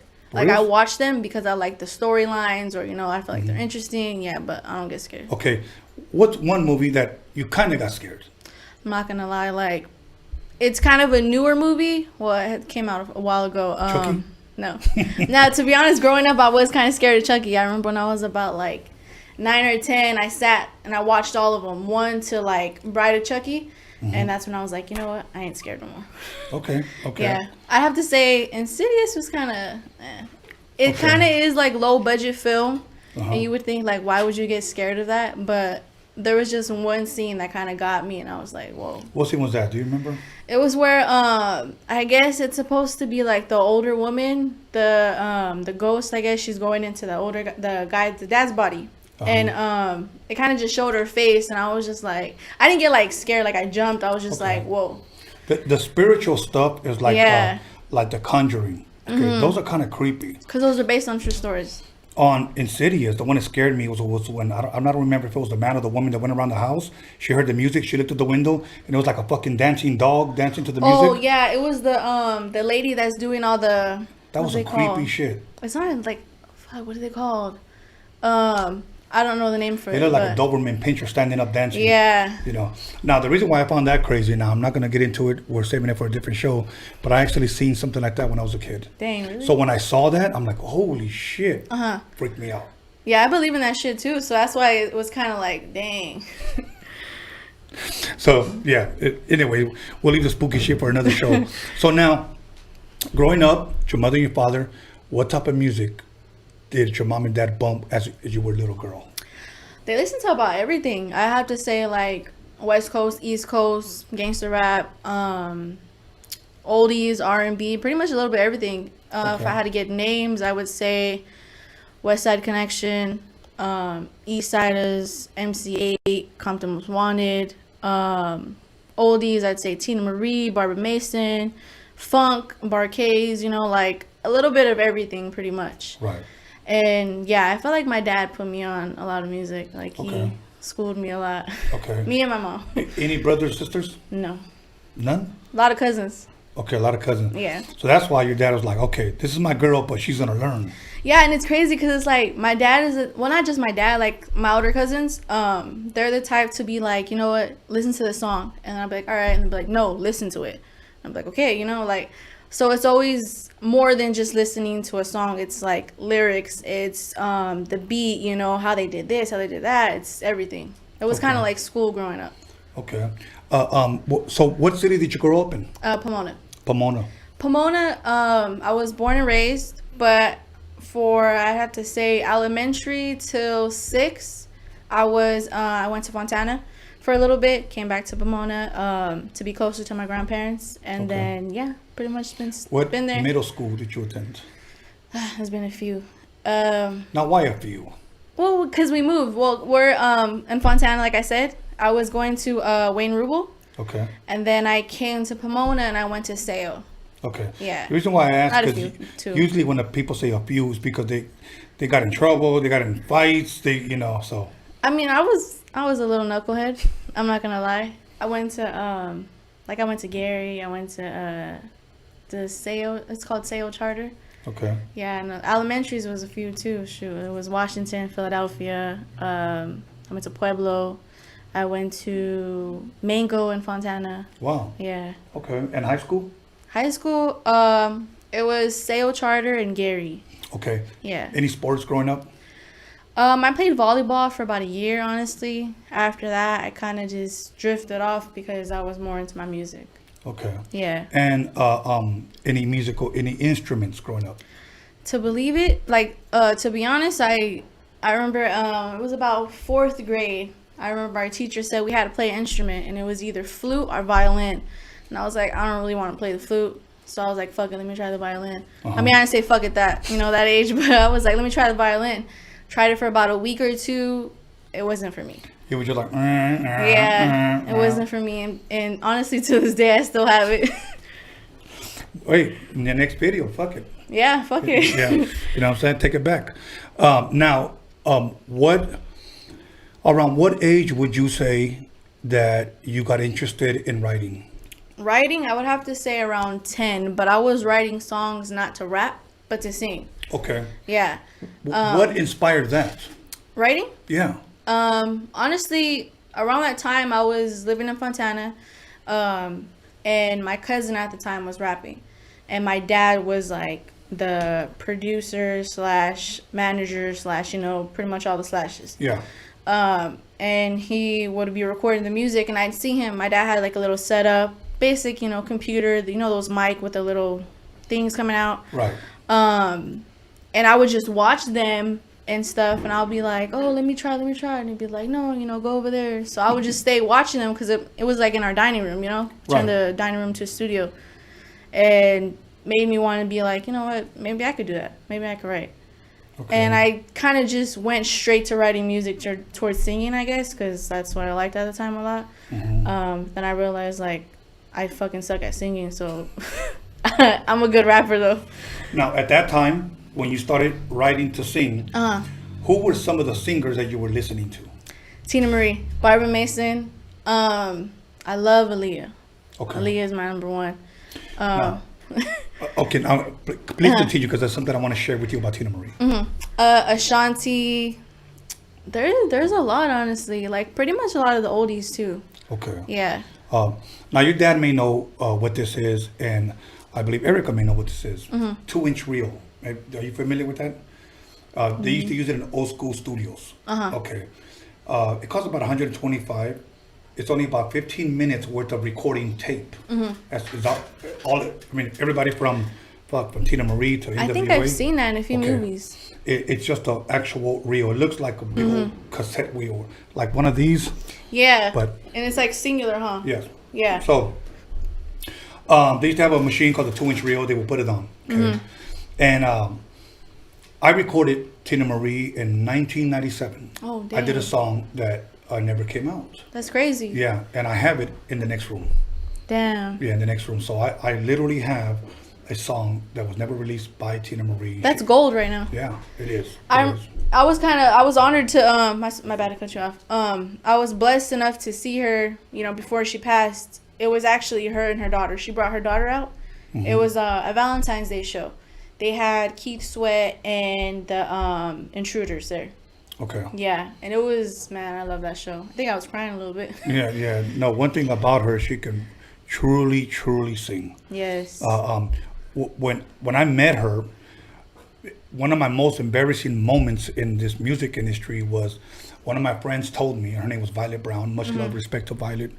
She tells me, she was listening to the song that I was producing, and she tells me like this, oh, that song needs a singer. And I was like, I know, but who do I get? And he goes, I'll bring Tina.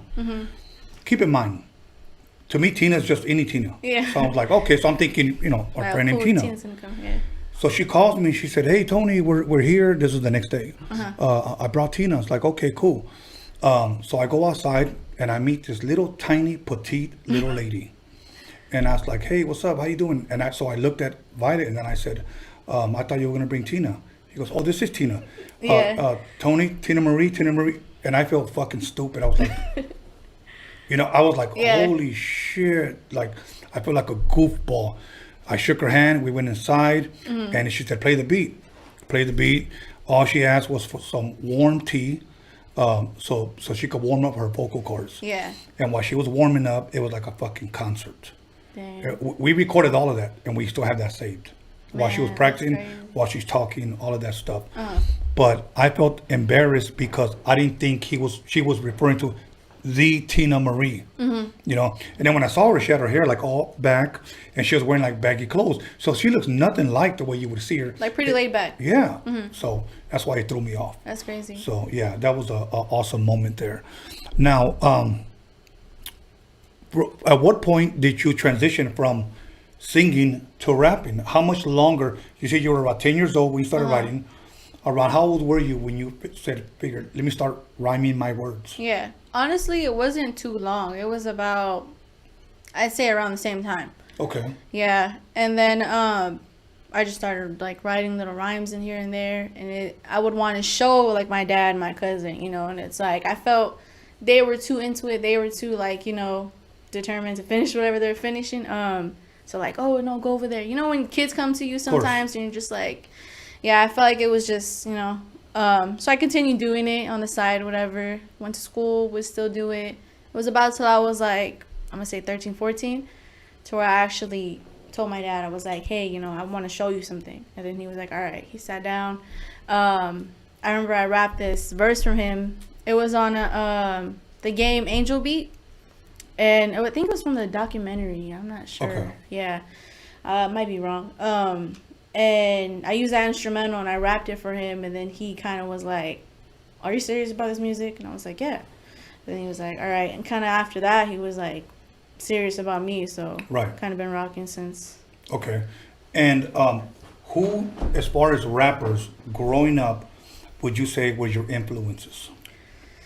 I'd have to say it was a lot of bit of both, like male and female. Okay. So I would say male part, it would be, to be honest, like I love the game. The reason I like him is because he's really aggressive in his rap. And I would have to say I love Method Man, Exhibit. Just their voice is so raspy. Like I love that. Dope. Female, I would have to say I like Eve, I like Little Kim, JV, yeah, a little bit of everything. Wait, are you talking about JV, the neighborhood? Represent the Brown, yeah. Okay, JV, the neighborhood queen. Yeah, neighborhood queen. Okay. It's funny, quick story. I got a chance to work with JV 1996 to 98, somewhere around there. We did several songs with her. I reached out to her when nobody was messing with her. Okay. Yeah. And if anybody ever listens, if she ever listens to this, I'm asking anybody to prove me wrong. I called on my boy Brando, and I hit him up and I said, "Dude, whatever happened to JB?" And he said, "I don't know. She ain't doing shit," because she had gotten the bad end of the stick on certain deals. Dang. So, and a lot of times, a lot of females get discouraged and they're like, "I'm just gonna stop." He gave me her number. I called her. We talked, and I said, "I really like your fucking voice." Yeah, she has a bad voice. I really want to work with you. She said, "Cool." Started working with her. One thing about her, at least during that time, I'll judge the situation. At least during that time, she had very low self-esteem. Yeah. I don't know if somebody told her she was whack, she sucked, or whatever. But she wasn't believing in herself. So not only am I trying to produce her, but I'm also trying to motivate her to believe in herself. That's a very hard thing to do. Yeah. In the next room, I got songs on 2-inch that were never released of JV. Yeah. You know, I have songs of hers. And so now I'm starting to get the buzz out that JV's back. Yeah, and, she's badass. And let me tell you something. I had some bangers. I had some fucking bangers. We're talking about late 90s, okay? Dang. And all of a sudden, the hate began between producers and rappers. They started hearing that I was bringing her out. So guess what? They started cock blocking in a sense of, hey, you know what? I'll give you a couple of hundred. You come over here. Hey, I'll give you a couple of G's. Stop fucking with Tony. Dang, that's fucked up. And that's what happened. Yeah. I almost had her a deal with Def Jam. But she took money from a so-called homie of mine. Yeah. She left me, went with him. Nothing ever happened. And now nobody ever knows anything about her. Man. So, yeah, and she's badass. I always wondered, like, you know, like, dang, especially now, like, she's killing shit right now. And people have always asked, why don't you get her? Why don't you get her? Well, she doesn't want no interviews. She just pretty much wants to be left alone. Yeah. So now you ask me, this is just me, Snow the Product picked up where JV stopped. That's just me. Okay, I don't have to ask or ask people to believe in what I'm saying. That's just me. It's like I'm gonna say this: Pitbull picked up where Mellow Mayonnaise left off. Mellow had a lot of house songs. Yeah. Had a lot of Spanish songs. I mean, he had a song called Mentirosa. This guy comes out with a song called Mentirosa. Yeah, that's true. So I know what I'm talking about because JB, during that time, she could have fucked any female up. Yeah. That's how dope she was. Yeah. So, and my boy who's listening is good friends with JB, and he loves Snow the Product. But if you ask me, Snow would have not been able to hang with her. Yeah, JB's badass. Like, it would be even dope enough for, like, me to do a track with her. Like, that's, I'd be honored. You know, and not to take away, with all due respect, anything away from Snow. If she's winning, more power to you. Yeah. More power to you. I want to see you win. But that's just my humble opinion. Yeah. So now, Forgive me for talking. But you're so good. now, around what time did your dad say, let's start recording you? Ooh, I went to the studio. My first time was actually on my birthday. On your when I was birthday. 15. Yeah. So is it safe to say that was the first time you were actually going to record? Did you ever record at home and just to listen to yourself? Well, yeah. Honestly, I had a Nano, Okay. those little iPods. Yeah. And then I remember I was able to get my iPod Touch. That's all I ever did on notes. Write nothing but lyrics. Well, not really on there. I was like kind of old school. I did like the notebooks and stuff, loose papers, whatever. And I would record on the voice memos. And then I remember like it was kind of like schoolwork. Like I'm telling you, my dad would be like, I would be like, hey dad, can I go with my friends? Can I kick it? And he'd be like, oh, write me a verse. I was like, oh, okay. Really? Yeah. So That's I would go awesome. in, write, look for whatever instrument I was digging at the time. Do it, write to it, record it on my voice memos, and then show it to my dad. And he'll be like, either if he said like redo it, or he was like, yeah, it's cool, you could go. I was always doing that though. Okay. Yeah, but then when I was 15 is my first time at the studio. It was with it was in Pomona actually. Yeah, it was D-Berg Studios. And yeah, it was for my birthday. I remember I recorded a few tracks, and that was actually the first. Cause I mean, I'm a family oriented person, and I don't like I cuss in my music. I cuss like with friends and everybody, but in front of my family, never. Right. I feel like it's just to each his own. Right. So I asked my dad. I was like, it was my mom and my dad there actually. And I asked them. I was like, hey, is it cool if I could like cuss? And they were like, yeah, go ahead. So I was like, all right. So, so I remember I laid the track down, and then afterwards they were like, dang, I never heard you cuss, but this was good. Okay. Yeah. Now, you went to the studio. Did you had prior heard the beats you were going to be rapping to? Yeah. Okay. How many tracks did you have already? I recorded 2 tracks in 2 hours. Okay. Yeah. No, what I'm saying is Oh. before you got there, you had the beats already. Oh, yeah. To write to. Yeah. Okay. Were you feeling them? Yeah, I was. Okay. Who was the producer of these tracks? Honestly, I didn't have a producer back then. It was basically just instrumentals. Like Okay. I did the game. This is how we do it. Okay. Yeah. Okay. Basically just instrumentals. What I was feeling at that Okay. time. Yeah. All right. So- Nothing like original. So you bust on these songs, Uh-huh. and do you play back? You like what you hear? Now let me tell you something, Tony. The first time I heard myself, I was pretty much flabbergasted, because it's like, I mean, as I'm talking to you right now, it's kind of different to when I actually rap. And this was my first time in the studio. So when I heard myself that day, let me tell you, before I went to the studio, I was sick.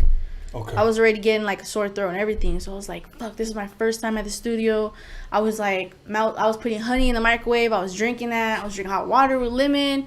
And note this, I wasn't telling my mom and my dad, because I felt like if I were to tell them, they'd be like, cancel. Right. So I was pumped up, so I was doing whatever I could. And then I got to the studio and I was like, whatever, I'm just going to like try my best to, overcome this.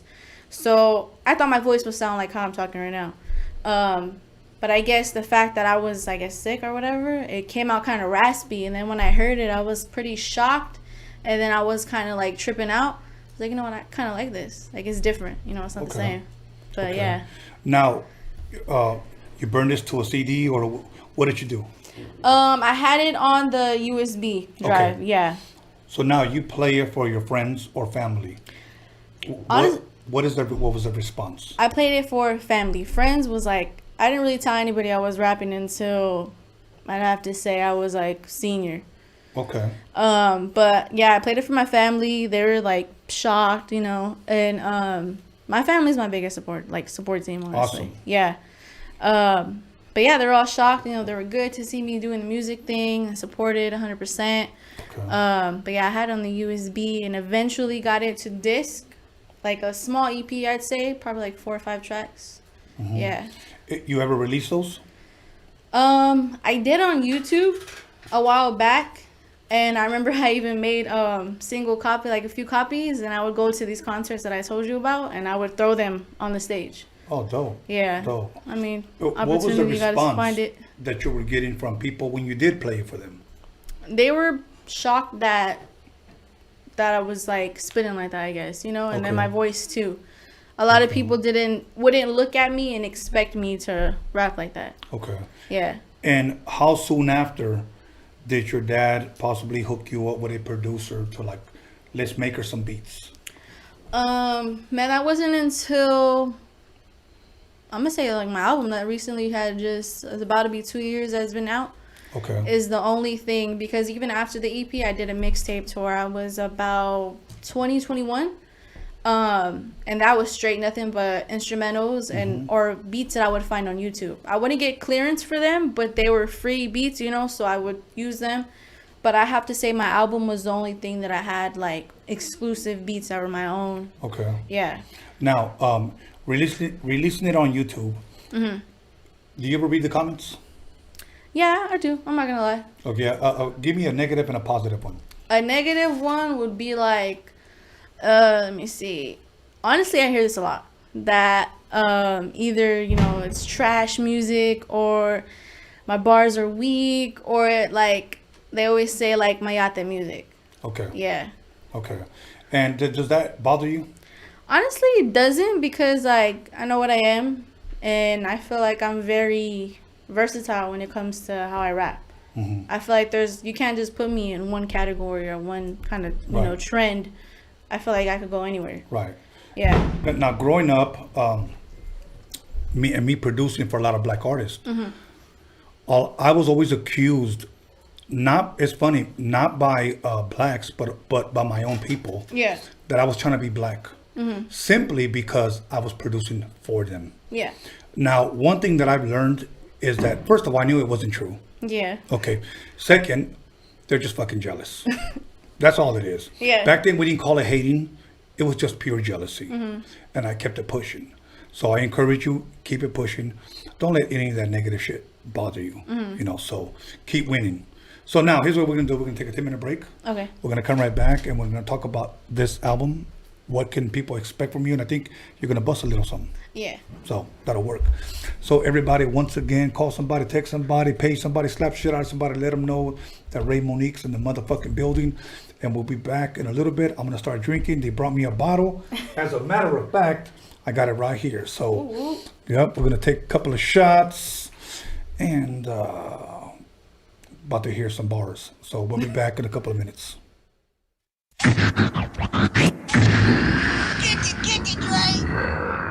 Just do 1 2 1 2. Right about now, Eazy-E and Dr. Dre's in the motherfucking house. Times are getting crazy, it's really hard to choose it.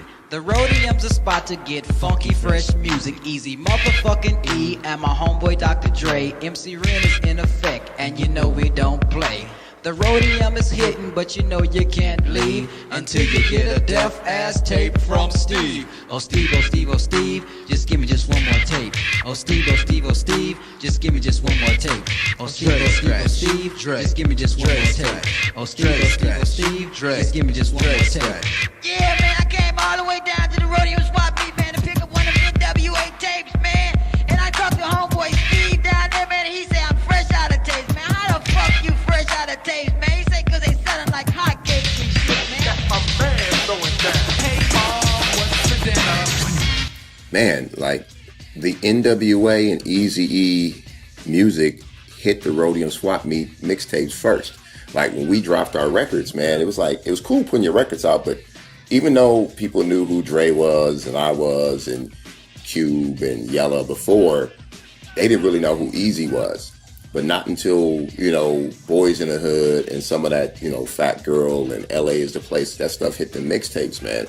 That's what kind of put it out there for people to know, like, what is this Eazy-E? What is this NWA thing? So I think it was like a big, big push. The Rhodium swap meet mixtapes had a huge impact on hip-hop and the hip-hop culture because it was different. And, you know, wasn't nobody doing it like that. You know, you had New York, they was doing mixtapes, but, you know, you had NWA who was saying whatever the fuck they wanted to say. Motherfuckers wasn't doing that shit, speaking how they wanted to speak, you know, and what that did was open up a lane for what they call gangster rap today and the hip-hop culture. and it really opened up lanes for you know, pretty much for the West Coast gangster shit to get out, and nobody else was doing that, and it was just different, and people were scared to say what they wanted to say, and you know, that buzz came from Steve at the Rhodium swap meet, you know, working with Dre and Easy, and created a whole plethora of good music, and it created a lot of lanes and opened up a lot of lanes from artists like myself to be able to come out. You know, I'm part of the tree. I'm a branch on the tree that Dre and Easy started. You know, and then on my branch you got Snoop, the Dogg Pound, 50 Cent, Eminem, and all of those guys. You know, that's all on my branch, the Chronic. And that's what it created, man.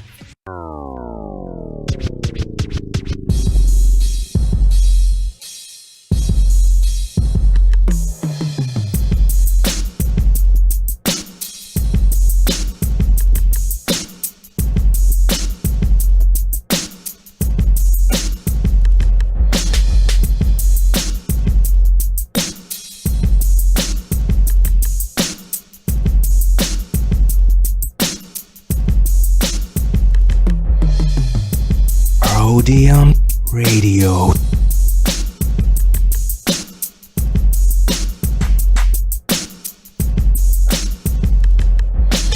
You'll call somebody, text somebody, slap the shit out of somebody.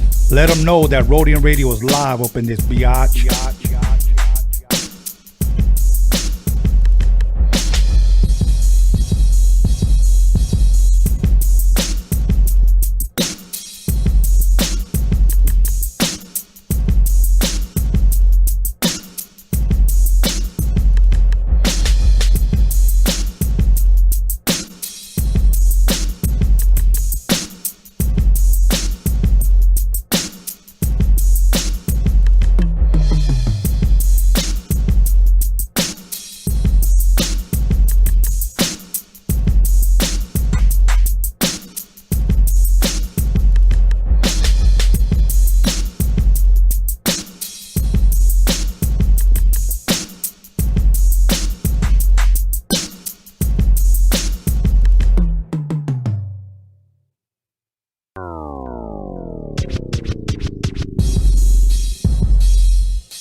is your Theo on Roadium Radio. Grab a seat on my meat with Tony A, the Wizard. Welcome back, everybody, to Roadium Radio, episode 61, with the podcast that slaps your culture fat ass with a fat dick. And if you ain't got a fat dick, you can always get it in enlargement. Or my brother sells refurbished dick pumps. Let's jump right back into it. Okay. Anyways, I served you a shot. You're still drinking your Hulk. Yeah. I hope you don't get too. No, I'm good. Okay, cool. Plus, your dad is there, and I don't want him to be mad at me. Yeah. So. Gotta keep it professional, you know. Yeah, exactly. Around this time, usually when I like to drink, but you know what, I'm having fun. So, and your dad broke me off with this bottle. Mm-hmm. So, thanks, pops. So, now you start recording.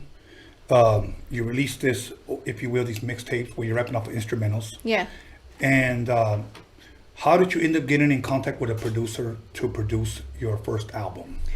Honestly, it goes back to drummer boy, young drummer boy. Okay. He did a contest back then, and you know, people were doing challenges, and they were, I guess, the best verse won, you know, to do a track with him. So I was like, all right, you know, I'm gonna give it a try. I did it, and it came to me and Lito P being the winners. Okay, press pause. Yeah. Where was this at? Were you submitting the verses? Was it live? No, social media. Okay. Yeah. So basically, you know, he put a post about it. He would send you the beat through email, and you write a verse to it, put it up on yours, tag him, you know, and then yeah, he would repost it. Well, not him. Latin Beast, my bad. Okay. Latin Beast did this whole the drummer boy contest. They hosted it actually, so they would put it on their channel, all the different verses, you know, and they had polls, and they would do that on the Instagram and the Facebook. So it was kind of going by like how many views you could get. And then yeah, it came down to me and Lito P being the winners. Okay. And yeah, we were able to go to the studio, record that track with him. And from there on, I met pretty much a lot of people. Like I, you know, connected with a lot of people. That was Icon, because he was actually shooting the video. Yeah. And 100 was actually there, my engineer, which is actually his engineer. And kind of everything was just from there. So ever since then, I was working with 100. He's my engineer now. And then from there, I kind of went to Ace Beats. And I guess he did some work for Drum too, and a couple of other artists. And then yeah, it was pretty much just from there. Dope. Made my connections, yeah. So how many different producers did you use for your first album, your first project? The first project, I'd say 2, because it was my engineer. He also produces, and then Ace Beats. Okay. Yeah. What happened to that track with Drummer Boy? It's actually on YouTube. Okay. Yeah, Latin Beats, they did a whole segment of like the interview behind the scenes, and then they actually posted the audio. Okay. Yeah. And how long ago was this? That was about, I'd say, gonna be 2 years. Okay. Now. Yeah. So now, you're wrapping up instrumentals. If we could back up a little bit, how soon after did your like friends started to find out that it was you, or has that always been known? Honestly, it was kind of like my close friends that I told when I was like in high school. Like, hey, you know, I could rap, or I would do it in school. Like, what did they think? They were shocked. Really? They didn't think that I could rap. Yeah, because like in school, like in class, I would be writing stuff. You know, they'd be like, oh, what are you doing? Oh, nothing. You know, like kind of just wanted to stay in my own lane. You know. Okay. And then I told a couple of friends here and there. They were kind of shocked, but you know, they supported me. And then pretty much after that, people that I went to school with that follow me on Instagram now, like, and they seen that I, you know, came out with a project or did this and that, or like shocked, and they'll message me. They'll be like, damn, homegirl, I didn't know you could rap. You know, that's crazy. You got videos and this and that. So yeah, kind of just like put it out there. I don't know where. Now, you mentioned the word videos. Did you have videos out before this album ever dropped? Yeah, I had a few on my mixtape. Okay. Not yeah, I would say a few. Kind of like but it wasn't like professional wise, I guess you could say. Or was it like cell phone or something? No, like one was my cousin's girlfriend. She she'll record videos and take pictures and stuff like that. So she was like, hey, let's shoot a video. I was like, yeah, let's do it. Fuck it, huh? Yeah, let's do it. And then I felt like I needed more visuals. Like I needed visuals for people That's to see. very important. Yeah, like I feel like that's important for people to see. Like they get connected more. Absolutely. So I did that one, and then I did another track that was from my mixtape. It's actually on SoundCloud. And that was through someone that she does graphic art for t-shirts and stuff like that. I ordered something from her, and she was like, hey, you're dope. I have a friend that does videos and stuff like that. I want you to wear this shirt I'm gonna make you, and record and do that. And I was like, okay, I'm down. So she ended up coming over from LA, and yeah, we shot a little video. So I used that for my mixtape. So you saw the video. Yeah. What did you think? I didn't like it at first because I didn't know how to get into it, I guess you could say. Yeah. Okay. Like I was just new to me. Okay. Yeah. But in your mind, you're thinking I can always do better. Yeah. Like I could fix this. I could have did that. That's awesome. Yeah. You're always your own critic. Yeah. Very, very true. Practice being a perfectionist at whatever you do. Yeah. Okay. So now you do the video, do the mixtape. Now, if we speed up a little bit now, we have two different producers to do your first album. Yeah. Okay. Now, had already done shows before this album? Before the album, yeah, I did actually. Okay. What were these shows like? They were a learning experience. I actually opened up for Sugar Free and Cocaine. Okay. Way back when I was like in a rap crew. Okay. Tell us a little bit about that. Yeah. So I was in a little rap crew called Crime Committee. I used to go to downtown Pomona. There was this like it's called Tijuana's. There was like I guess like a little ballroom thing. I guess I don't know. It would turn into clubs overnight, but they would use it as like a hip hop show. So at the time, I had a friend that would do the hip hop shows. He hosted them or whatever, helped out, promoted them and stuff like that. So I would go with him, and I would just watch and observe. So he had this artist come up, which was that group, and I heard them, and I was like, I was rooting for them. I was like, hey, you guys are dope. And they're like, hey, we have this rap crew going on right now. If you're down, join us. And I was like, yeah. So I ended up getting into it. Did that for about, I'm gonna say, a few months. Honestly, yeah. It kind of ended on a bad note. Yeah, but did that for a few months, and then I was able to open up for it was Blue in the Bombay, kind of like an underground rapper, and it was before he was Blue in the Exile. Okay. Yeah, so it was Blue in the Bombay. We opened up for him, and then that was like a show in Fullerton. It's like at some skate shop. Okay. Yeah, and then a little bit towards like recent, like I said, like 2 years ago is when I had opened up for Sugar Free and Cocaine. Okay. Yeah. Now, they give you the mic. You're about to go on. Yeah. Let's go. What goes through your mind? Man, I get nervous, to be honest. Really? Yeah, I get nervous. But I feel like that's a good thing as an artist because it shows how much you're into your craft. Absolutely. Like you care about it that much, Absolutely. Did somebody record your performances? Yeah, every event that I have, every video, whatever it may be, my family always comes through. Okay. Yeah. And you go back and listen to it. What do you think when you see your performance? I actually liked it. Really? Yeah, That's I was good. amazed. That's good. And you ever forget any of your lyrics?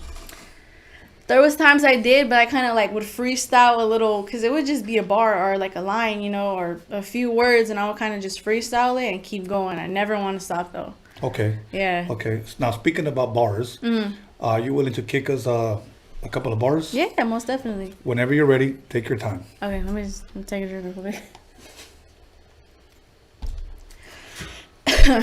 Yo, I'm trying to... No, let me say. A motherfucker been hustling. I'm trying to get about the mud. I've been dirty if I gotta get that understood. Gotta get up off your ass just so you can sit good. And I'm stay gripping. Cause ain't nobody finna jug on my Nipsey shit. Play us a hustle with motivation. Trying to feed my circle. They can't touch the rotation. Neither shit pronto. Been his... Oh, yeah. All good. Yeah. It's all good. Hey, yo, it's all good. Thank you. Your shit's like, I like it. Thank you. It's dope. I like it. Now let me ask you the same question that I've asked several other females. Mhm. Do you have any guy haters? Yeah, I do. I feel like a lot of people say like, you know, female. They say like it's a lot of female and a lot of male. But yeah, a lot of males. And why do you think that is? I feel, my honest opinion, like I really don't know, and that's my question. Like I don't know. I wonder why, but maybe it's because like it's the fact that a female can do what they do. Okay. Yeah. Okay. And if I can speak on that, you know, like as I grow as an artist, that's something that I always take like serious, is that I want to be taken serious because I feel like a lot of males don't take females serious, you know? True. So it's like, not only do I gotta, you know, progress as an artist and show myself as a female upcoming artist, but I feel like to males, it's like, I want to show the fact that I could hang with this dude, let alone females. So, you know, it's funny because once again, I was sharing with Bella earlier that growing up, there wasn't a lot of artists. You could probably name, Yeah. you know, call them out with two hands. You know, Mhm. that was all there was. Yeah. Now there's a lot of females out today, Mhm. and they're dope. They're Yeah. dope. And me, if I can help, I want to do it. You know, I want to do it. So now let me ask you, what female rappers are out today that you like? Is there any? I do like some of the product. I Okay. feel like she's doing her thing right now. I like her. And I like how she's going, like, she tries different things. Like I said, like being versatile. She's very versatile. I actually like a lot. There's a few out there that are like kind of like what's kind of mainstream too. Okay. Yeah. All right. But yeah, I feel like there's a lot. Any old school? Old school, like I said, JV. I had to say Charlie Baltimore, Eve, Little Kim. Let me see. Oh, Cautious Daughters. Okay. And to speak on that, you heard of Cautious Daughters, right? Of course. The Funky Expedition, yeah. I actually did like a little freestyle way back, and I had posted on my profile on Instagram. And they had reached out to me and they were like, oh, you know, dope. Yeah. She was like, hey, let me bring you out to the Bay. Let's work, you know, and stuff like that. And then this whole COVID stuff came. So I felt like that was the pause on that. And then, but yeah, to go into what's coming out, my new music, it's still in the works, but I'm trying to get a feature with CMG. Okay. Yeah, from Cautious Daughters. Okay. So yeah, that'll be bad. If you could have any collabs with anyone, give me about 3 people. Male or female, doesn't matter. Like old or new? Doesn't matter. Okay. If like on your wish list, Mhm. I wish I can, you know, do a collab with this. Yeah. I have to say Mr. Shadow, and I would have to say Mr. Shadow. Yeah, I'm a big fan of like voices, and he has a strong voice. You ever met him? No. Okay. Well, he gave me props through Instagram. I had sent him my music one time, and he hit me up and he was like, "Hey, you know what you're doing is dope. Keep going." So that was cool. But never met him. No. I'm not gonna give it away, but Mhm. let's just say that when I see him again, Yeah. I'll let him know about you. Okay. Thank you. I promise I will. So, Mr. Shadow. Mr. Shadow, I would have to say, Drummer Boy. Even though it was a contest one, I feel like I would want to do one just like us vibing though. Okay. Yeah, like it not having to be a contest, you know, just Okay. separate. Give me one more. And does it have to be rapper or it can be singer? It could be anybody you want. Singer, I would have to say like I love Ashanti. Oh, who's that? Ashanti? Ashanti. Murder Inc. Yeah. Dope. That's good. You know, it's funny because your parents, like, when I say raised you well, like musically, you know, that because it's funny because like I've gone to shows where, well, I don't want to call them shows. Yeah. Parties, nightclubs, whatever it is. Yeah. And they're playing nothing but like 80s music. And I see girls there that are your age dancing in all the lyrics. And I'm like, dude, that's when I was like 10 or 11 years old bumping that. You know, but that's because the parents taught them the right music. Yeah, I feel like my parents taught me well. That's good. Like I said, you know, before, my dad schooled me on a lot of music, and whether it was like my older cousins would show me kind of like the newer stuff. Right. But yeah, it was always, and it's crazy too because growing up, we would always fuck around, you know. So yeah, they would always be the type to like, hey, listen to this track, and like I'll listen to it, and they'll know I like it, and I'll be like, oh, who's that? They'll be like, oh, don't trip, you don't gotta worry about it. But it's like we kind of do a track for track. Like if I have a good track that I want to show my dad or my cousins, I'll be like, hey, listen to this, because I know they're gonna jock it, you know. Right. It's just like a little thing we have. Okay. Yeah. Now, I always trip people out when I tell them this. Okay. Now, keep in mind, I'm 52 years old. Okay. Yeah. The first time I ever went to a nightclub, I was 11 years old. Oh, dang, really? Yeah, I was 11 years old, and people always trip out on that. And it's because I've always saw my brother, he was a DJ at a club in the city of Long Beach. Yeah. And during this time in the 80s, it was like straight all Crip club. Like, seriously. And so one day I just told him, where are you going? He goes, I'm going to go DJ again, because he's DJ Friday, Saturday, and Sunday at a club in the city of Long Beach, like on the east side of Long Beach. Yeah. And I just told him, I want to go. He said, let me see your report card.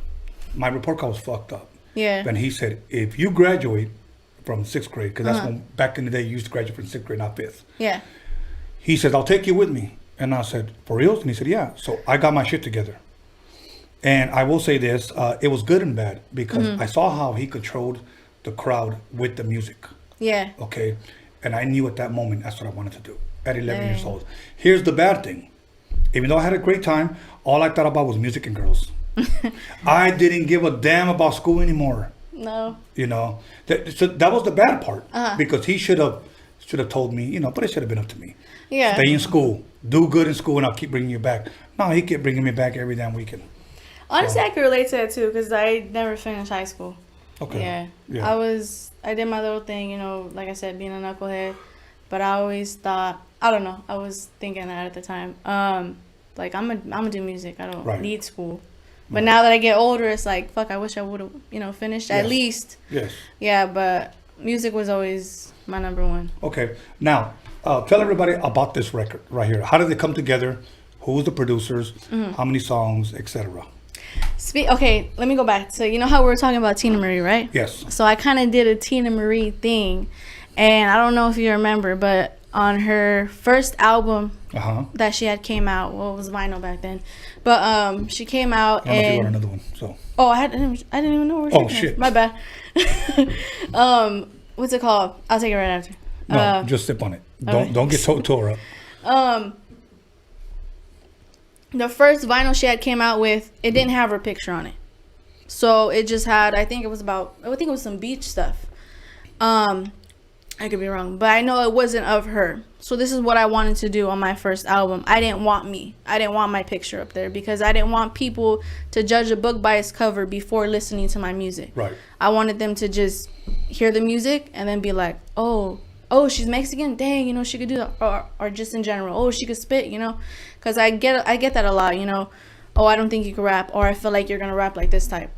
Right. So that's what I did on this album. Did a Tina Marie moment. Wanted to use that picture. Actually, is my grandpa's not truck, my bad, car. Dope. Yeah. And I wanted to use that. It meant a lot to me, honestly, too. So yeah, I used that, and then my tracks. I have 10 tracks. Produced was Ace Beats 100, and my engineer to the whole album was 100. Okay. Yeah. Now let me ask you a very important question. Did you write all your own lyrics? Yes, of course. Okay, I have to ask. No, I have to ask. It's funny because I've had rappers here that have told me when I asked you, is there anything you don't want me to ask you? Yeah. Yeah, don't ask me who wrote my shit. Oh, dang. And obviously they had a fucking ghostwriter. They had Casper write their shit, you know. So, but yeah. Oh, so, my bad. Can I say one thing? I forgot. No, I don't mean to cut you off. No, go for it. And one thing about that album too is that like, it was my introduction to I feel the rap game, because you know, yeah, I did my EP, I did my mixtape, but I feel like an album is just more, you know. Okay. Perfect, like bigger. And I wanted it to be just me. Right. I want people to know that I could hold my own. I don't need to do, I'm not, you know, knocking down features, because this is what I'm working on now. But I wanted to hold my own, and for people to see that, like, dang, she could do hooks, she could do verse, she could do 10 tracks by herself. So I felt like that's what I wanted to accomplish on that album, and I felt like I've done it. Awesome. Yeah. And this album that I'm doing right now is, that's what I'm trying to work on, is features. Oh, yeah. Awesome. So you're giving them the best of both worlds. One, no features, with features. Yeah, exactly. Okay, that's awesome. LL Cool J, which I'm a huge fan of, LL, okay. LL Cool J released a tweet sometime last year, and he said, my first album went double platinum, meaning he sold 2 million copies. Yeah. And he said, and I had no features. He said, I posted that, and people took offense to it. See, today, people take offense to any little thing. Anything. And I'll tell you why, because he said, right away, people started saying, what do you have against features? Yeah. It isn't that I had anything against anything. I just wanted to release me. And it sold 2 million copies. Yeah, that's a true. dope thing. So I congratulate you on doing Thank you. You know. So out of here, and it's called the G'd Up Way? Yeah, the G'd Up Way. Okay, why G'd Up Way? Honestly, because, like I said, growing up, I listened to a lot of music. And the East Side is one of my favorite. And you know, in any song, West Coast, East Coast, you hear a lot of people say, oh, like, I do this the G'd Up way, or the G'd Up this, the G'd Up that. So I feel like I wanted to do my album because it's like, I mean, I do that every day, you know, whether it's working, whether it's my hustle, whether it's music, like, I do everything the G'd Up way. That goes for everybody else, too. Like, you know, if you're working, parent, whatever it is, whatever it is it may be, either if you're in school, whatever, like, you just do shit the G'd Up way, and I felt like that's what I did on this album. Okay. Yeah. And your style, your dad likes your style? Yeah. I would say, he does. I feel like I have more of a, like, I would describe myself as a West Coast artist. Okay. Yeah. But my style is pretty laid back. Like I said, I'm very diverse. I can do, you know, many things. But dope. Okay, so now what can people expect from you today going forward? Obviously, you released your album, and they can find you on YouTube. Yeah, YouTube. And I have them on Spotify to go to like Deezer, Apple Music, Google Play, all the good platforms. Yeah. I'm coming out with a new album that I'm working on right now. It's going to be out, I'd say, in around July. Okay, so it's almost done. Yeah, it is. Okay. In July, like I said, I'm working on a couple of features. I wanted to, you know, get comfortable doing that and then working and stuff like that. But yeah, it's going to be out in July. Okay, now, you don't have to give up names, okay? But how many features do you have on there? And I'm good with giving names. Okay. I'm actually doing a track with Young Gritty. Okay. Yeah, Young Gritty. A cat called Nutty Blue. Okay. He's from Pomona also. Bella. You know, dope. She was Yeah. I was about to ask you about. Well, we'll talk about that right now. Yeah.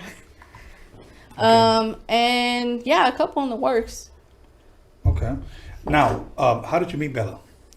It's crazy because we met because my cousin, that's her friend. Okay. Yeah. So my cousin was like, hey, you know, I have this friend and she's dope. You know, listen to her.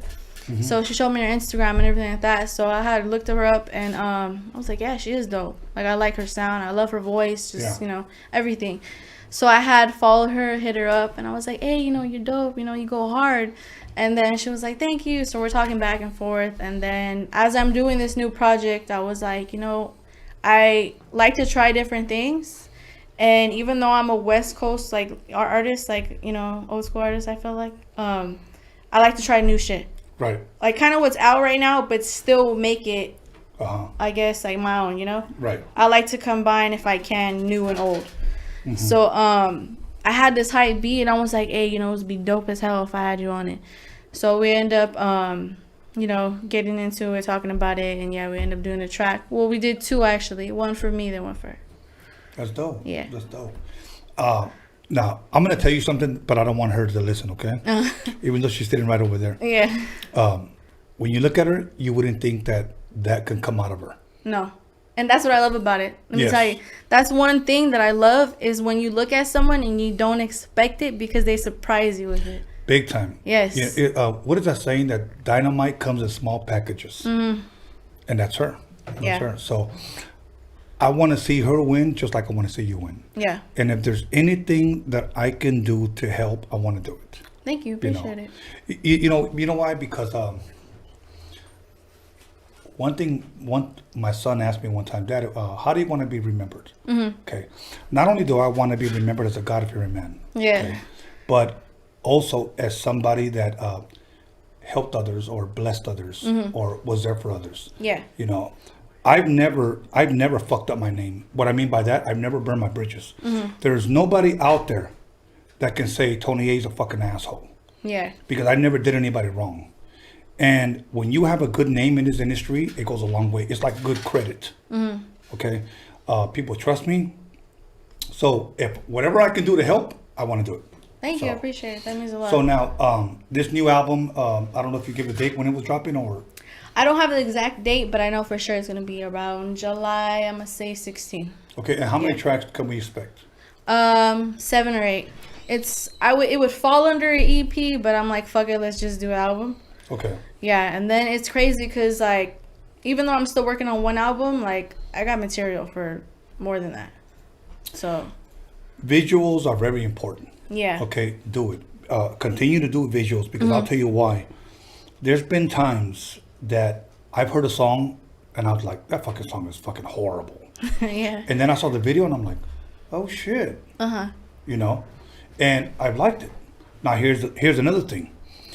People today, and I always warn people when they come on, that when you come on here, you can either make fans or lose fans. Yeah. Okay. There's been artists that have come on here and people have told me, that guy's a fucking asshole. I can't stand that son of a bitch. And then when you come in here and that person tells their story and shares the struggles that they've been through, these same people DM me or inbox me the next day and say, you know what? That guy has my respects. Yeah. I didn't know what he went through. Yeah. And that's why I believe that these interviews are important because I want people to get to know you as a person, not necessarily as an artist, but as a person. Because if they like you, guess what? They're going to support you. Yeah, that's true. And I think that's very, very important. With all love and respect to Trish, there was a lot of people, believe it or not, as much as I think she's so dope, that have hit me up before when I was posting up, why are you going to have her? Now, not only did my blood pressure go up, like I wanted to fucking erupt on these bastards, but my thing was this, like, why not her? Okay? After her interview, those same people, she was so humble. Wow, I'm a fan. Those same fucking bastards. Here's my thing. Before you judge somebody, please listen to them. Yeah. Or you get dudes when I post a flyer, who's that? Never heard of them. That's why I interview them. That's what I say. Yeah. That's why I interview them. Because, if you will, they're diamonds in the rough. And I believe you two are diamonds in the rough. Thank you. I wish you guys nothing but the best. But now, is there anything you want to share? Something I didn't ask you? Something you want to bring up? Right now is the time. Anything you want to bring up? I'm actually, cause we're talking about visuals. I'm actually doing a visual in June. Okay. Yeah, I'm going to be shooting one in June. So that'll be coming out around, I think, the same time, July. Okay. For the album. What song is that for? Can you give out the name? No. Okay. I wouldn't want to know. Right now. Okay. Kind of like a surprise, you know? Okay. My bad. But I'm actually working on some merch right now. I designed a few shirts, so we're Yeah. Awesome. We're in the process of just creating them and then gonna release them. Okay. Yeah, and I've been talking about doing merch for a while, but the fact that I kind of got it cracking now, I'm kind of excited for that. Okay. So yeah, that's gonna be coming. The album, yes, most definitely, and yeah, more things to come. Awesome. It kind of sucks about this COVID thing. You can't do shows. Don't get me started on this fake COVID shit. But yeah, okay. You know what? I don't even want to talk about it. But what's today? Sunday? Yeah, Sunday. You know why I forget? Because I work out 5 days a week, Monday through Friday. Like Monday I'll do this, Tuesday I'll do that, Wednesday I'll do this. So ever since this bullshit, my gym's been closed, I forget.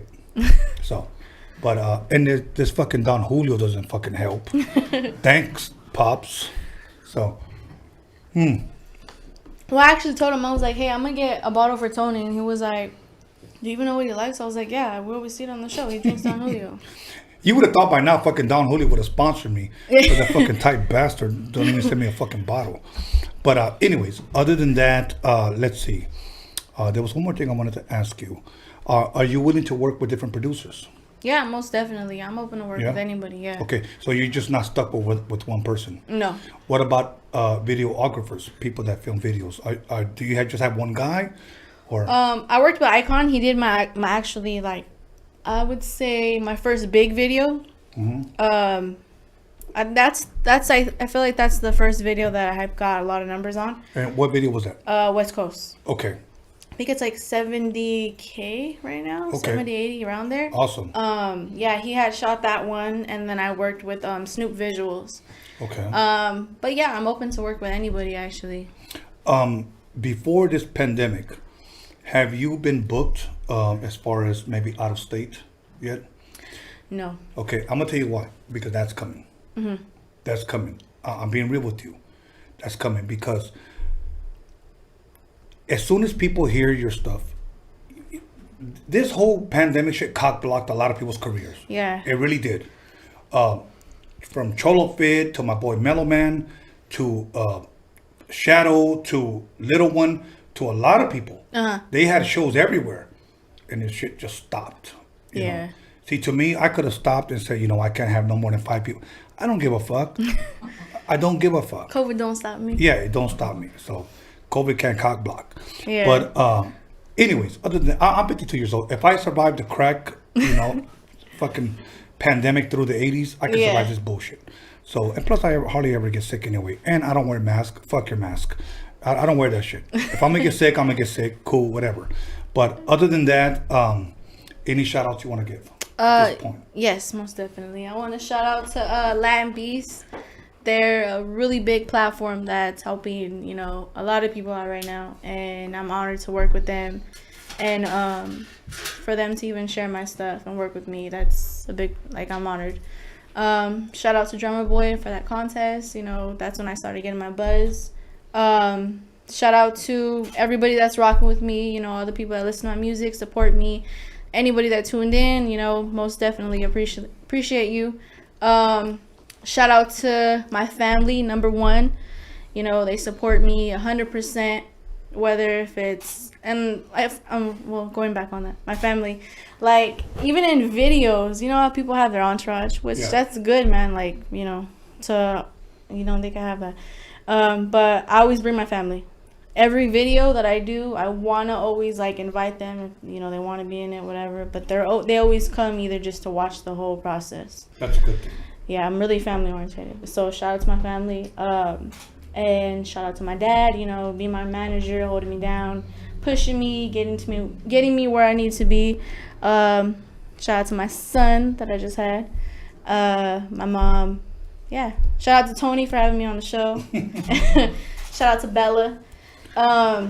Shout out to 100, my engineer, my producer that I work with. Nothing but good vibes. Love working with him. Shout out to Ace Beats, Don Solo for this new project that I'm coming up with, and everybody that I'm doing a feature with. Yeah. Awesome. Much love. Awesome. It's funny. I'm very family oriented as well, but I've known in this business, especially through social media. Yeah. Kind of leave my family out of it, and I'm gonna tell you why. I have 2 daughters. Okay. And if anybody ever try to fuck with them, I will kill a motherfucker. Yeah. Plain and simple, with a smile. And go to jail and take my mugshot with a fucking smile. Yeah. So, anyways, but I love my daughters and I just don't want nobody. So it's very hard for me to take my daughters. Yeah. Places, so. Well, Anyway. my kid, yeah, I feel like that's separate. But, because I'm a new mom. So, yeah, my kid, no. Congratulations. Thank you. How old is your baby? He's going to be 1 year and 2 months. For real? Yeah. Okay. What's his name? Adrian. Adrian. Yeah. Awesome. Now, why Adrian? Adrian from Honestly, Rocky? Well, that's a good one. They mess around with saying Adrian. Oh, okay. He actually has a shirt that says that, and it has Rocky on there. But no, I felt like, I didn't know names, I always was set to have a girl in my head. Mm-hmm. So I always thought of girl names, and I had a list. But when it came to boys, I didn't really have any, and I was surprised with a boy. So I was like, I'm not sure. So then when I seen him, I was like, he looked like Adrian. Okay. Yeah. So that means you didn't find out what you were going to have before? No. That's a good thing. And I'm going to tell you why. Because when people find out what they're going to have before, it's almost like opening up their Christmas gifts the day before. Yeah, that's true. We put it that way. Or unwrapping. They're like, oh shit, let me put Scotch tape on it. I already know what I'm doing. Their gifts. Let me shake it. Yeah, exactly. My daughter, I'm a grandpa. I have 3 grandbabies. It's Anthony, Vincent, and Emma. And I love my I feel like... I love the name Emma. I feel like they're my kids. You know what I'm saying? I feel like you have kids all over again. Yeah. So my grandbabies are like my world. Aw. So awesome. I know you're going to be a great mother. Thank you. Much It means love, a lot. much respect. So let me go ahead and give my shout outs now. So I'm going to go ahead and give my shout outs to John motherfucking Elkins. Since we have ladies in the room, I'm going to hold back on. Oh yeah, I know what you say wrong this time. Yeah, exactly. But you can go on his website, johnmotherfuckingelkins.com, and he's got a couple of nude pictures of himself you could download. I've already downloaded about 2 or 3. They're actually pretty cool, but yeah. Other than that, he does have his women's nail polish coming out, women's scented wax, and he also has a love lotion. You can, if you're a woman, you can rub it all over yourself, and guaranteed to find love in all the wrong places. So make sure you guys go ahead and get that. The shit will be also johnmotherfuckingelkins.com. Other than that, my brother Spice Smuggler, follow him on Instagram. He sells used dick pumps. Well, they're not used; they're refurbished, so they're just like new. Okay, that means the previous owner must have used it like twice. So, and D to the motherfucking G, Daniel DG Media Clips. And once again, let me go ahead and give a shout out to Bella. Thank you for coming out. Dynamite comes in small packages, y'all. Okay. To her mom, to Erica, her manager, and to Greg. Daddy. He loves it when they call him Big Pop. Dadager. Yeah, Right the manager. So, and I just want to thank me real quick. Thank you, Antonio Roberto Alvarez. So, other than that, Wednesday, I'm going to have the Mexican Nate Dogg. Okay, that's all I'm going to say. Oh, shoot. The Mexican Nate Dogg. So once again, Rhodium Radio, episode 61, with the podcast that slaps you across your fat ass with a fat dick. If you ain't got a fat dick, pues, ni modo. I'll see you Wednesday. Have a blessed night.